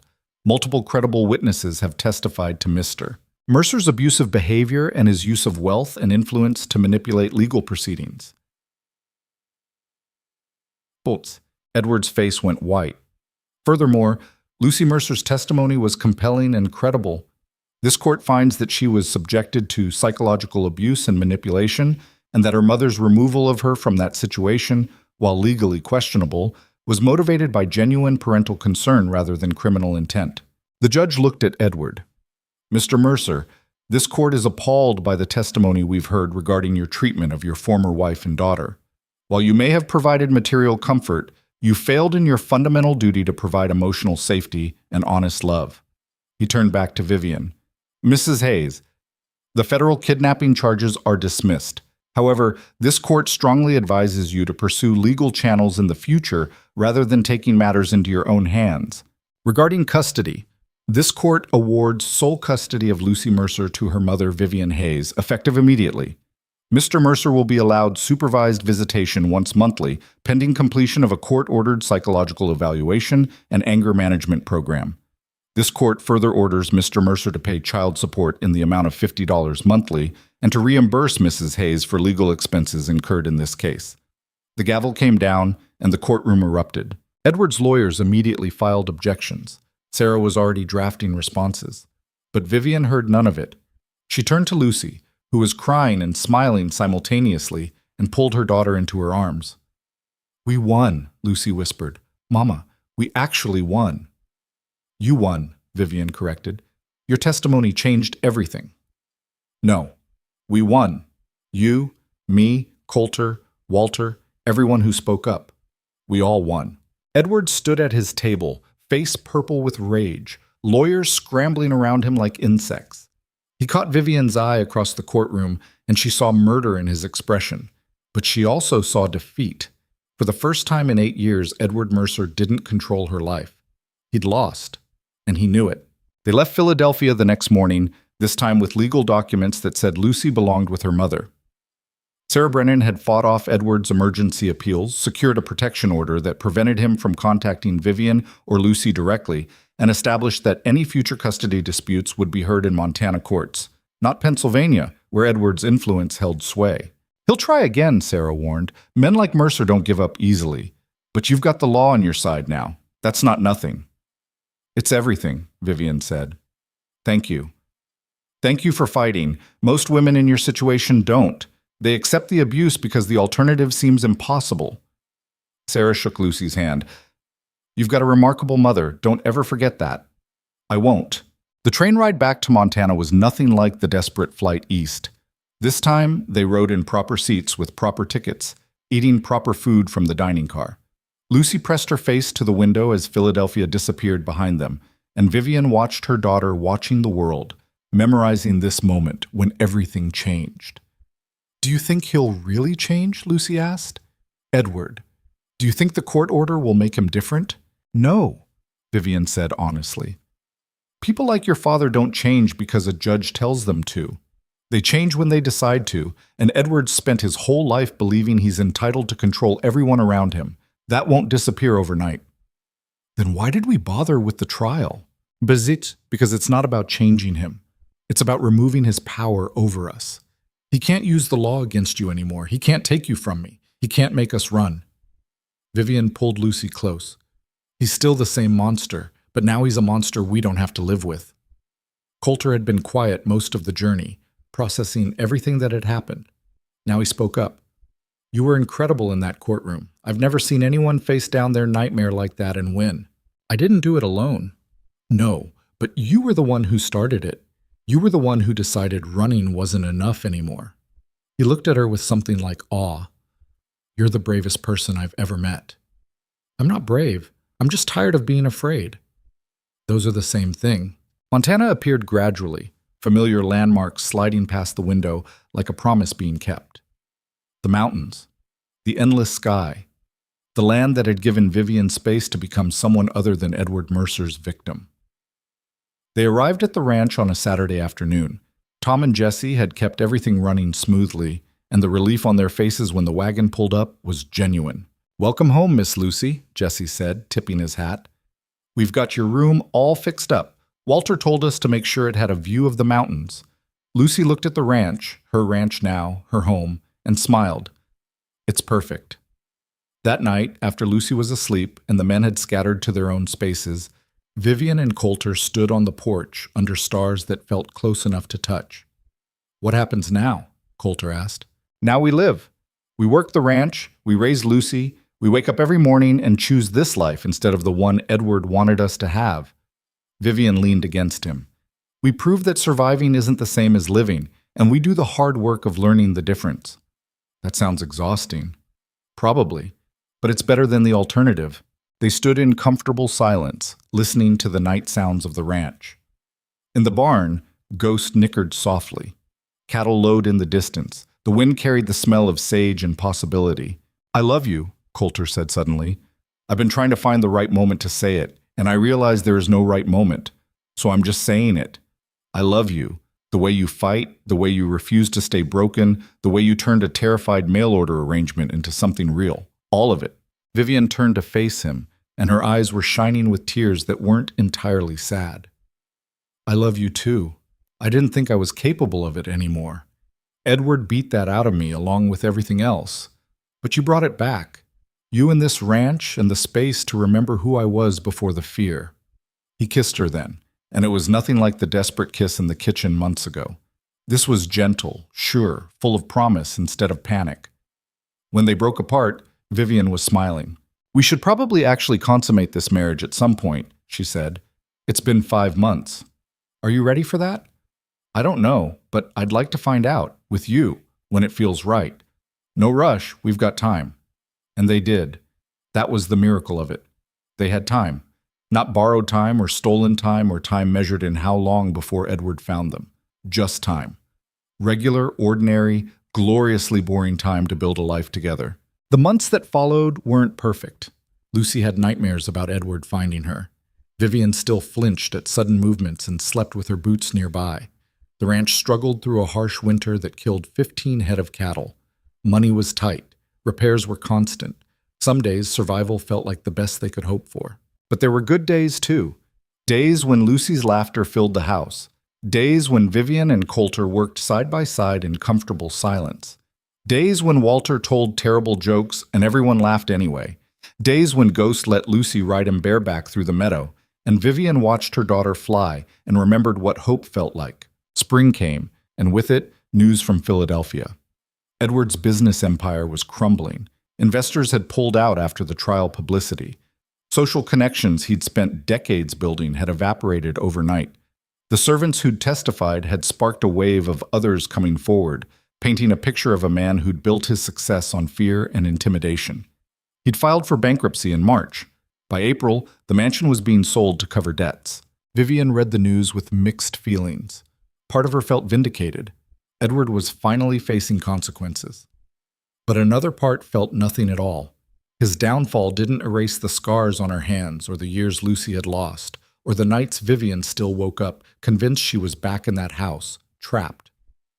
"He got what he deserved," Lucy said, reading over her shoulder. "Maybe. Or maybe he just got what happens when you spend your whole life hurting people. Eventually they stop being afraid and start fighting back." "Do you feel better, knowing he lost everything?" Vivian thought about it. "I feel free. Not because he's suffering, but because his suffering doesn't matter to me anymore. He's just a man now. Not a monster, not a nightmare. Just a man who made terrible choices and has to live with the consequences." "That's very mature of you." "Don't sound so surprised. I'm capable of occasional maturity." Lucy laughed, and the sound filled the kitchen like sunlight. A year after the trial, Vivian woke to find Lucy already in the barn, brushing Ghost and talking to him in the quiet voice reserved for horses and secrets. She'd grown 3 inches, lost the pallor of someone who'd spent too much time indoors, and developed the kind of confidence that came from knowing you could muck a stall, or birth a calf, or ride a half-wild horse without falling. She looked happy. More than that, she looked whole. "Morning," Vivian called from the barn door. "Morning, Mama. Ghost and I were just discussing whether we should try jumping that fallen log in the east pasture." "Ghost thinks it's a terrible idea, right?" "Ghost thinks I can do anything." Lucy grinned, "but I'll wait until you can watch, just in case." They worked together in easy silence, the kind that only came from months of shared labor and shared life. When the chores were done, they walked back to the house where Coulter was making breakfast. Slightly burned eggs and coffee strong enough to strip paint, but made with love. "Walter's heading into town if anyone needs anything," he announced. "Tell him to pick up more flour," Vivian said, "and see if the general store got those books I ordered for Lucy." "More books?" Coulter shook his head in mock dismay. "We're going to need a bigger house just for your daughter's library." "Education is important," Lucy said primly, then ruined the effect by stealing a piece of bacon from his plate.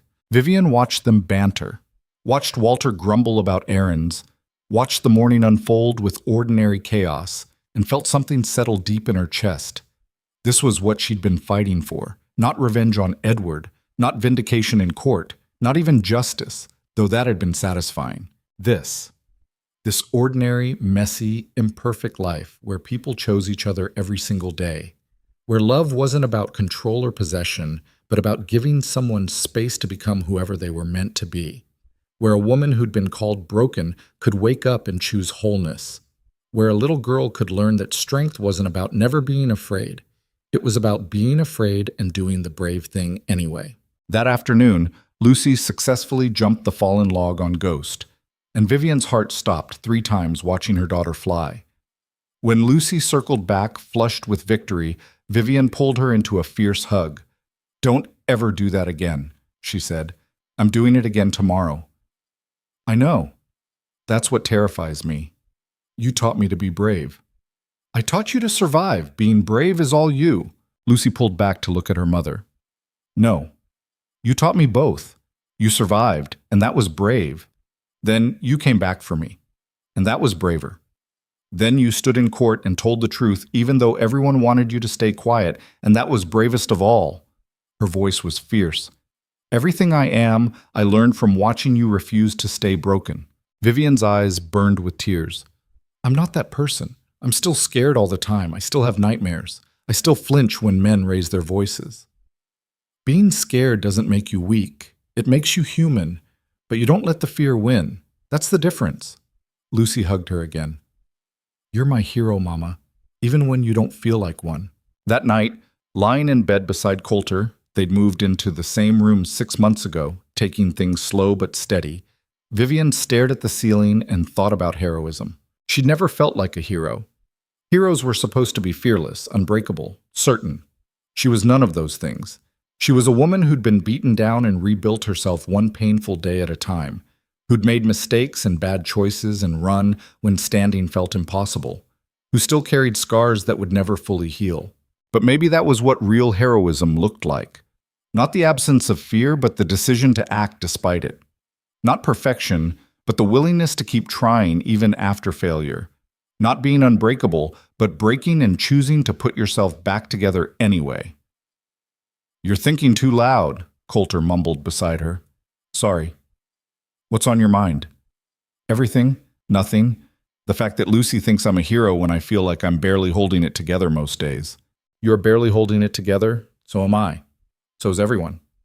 He rolled to face her. "But you're doing it anyway. You're showing up, doing the work, choosing this life over the easier option of giving up. That's heroic even if it doesn't feel like it." "When did you get so wise?" "I married a mail-order bride and accidentally fell in love with her. Clearly wisdom isn't my strong suit."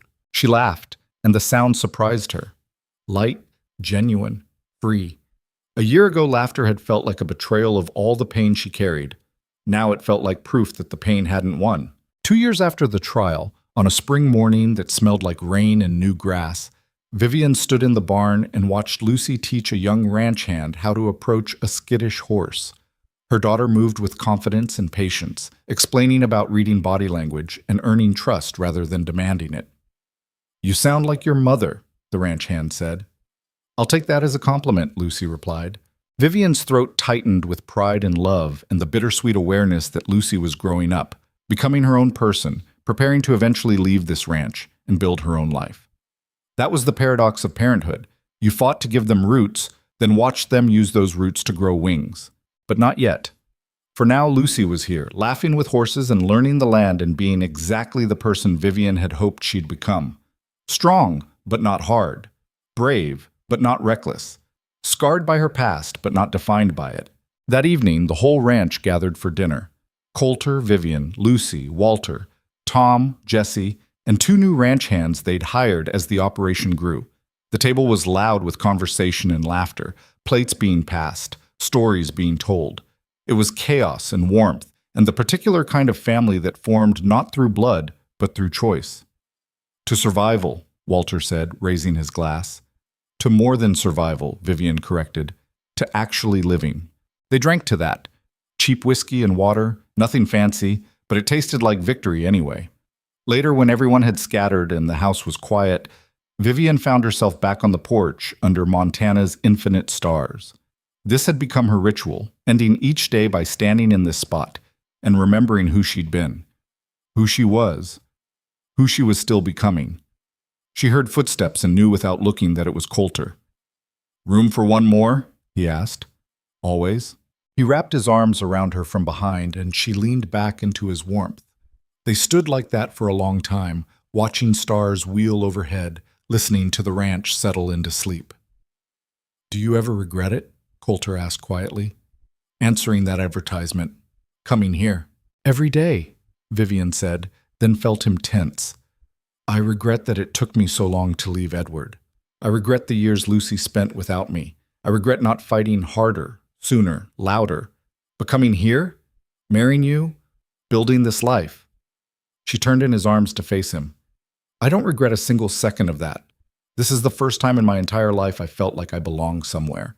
Like I'm more than just someone's victim or project or disappointment. I'm just me. And that's enough. You're more than enough. So are you. They kissed under the stars, and it was sweet and familiar and full of promise. When they broke apart, Vivian was smiling. Come to bed, Coulter said. Tomorrow's going to be another long day. They're all long days. Yeah, but they're ours. And that, Vivian thought as she followed him inside, was the whole point. These days were theirs. This life was theirs. Built not from perfection, but from persistence. Not from fearlessness, but from choosing courage over comfort every single day. She'd been called broken so many times she'd almost believed it. But standing here now, in this house that leaked and creaked and refused to be anything other than what it was, with her daughter asleep upstairs and her husband beside her, and a future that was uncertain but finally hers to shape, she realized something important. Broken things didn't have to stay broken. Sometimes they healed into something stronger than they'd been before the breaking. Sometimes the cracks let the light in. Sometimes survival was just the first chapter, and the real story was what you built afterward. She'd survived. And then, impossibly, she'd learned to live. That was the victory Edward could never take away. Not with his money or his lawyers or his rage. She'd won the only fight that mattered, the fight to become whole again, to choose love over fear, to prove that the most dangerous woman in the room wasn't the one everyone expected. It was the one they underestimated. The one who'd walked away from death and built a life worth living. The one who'd refused to let her story end with violence. The woman who'd been a mail-order bride, a fugitive, a mother, a survivor, and finally, just herself. And that was enough. It was more than enough. It was everything.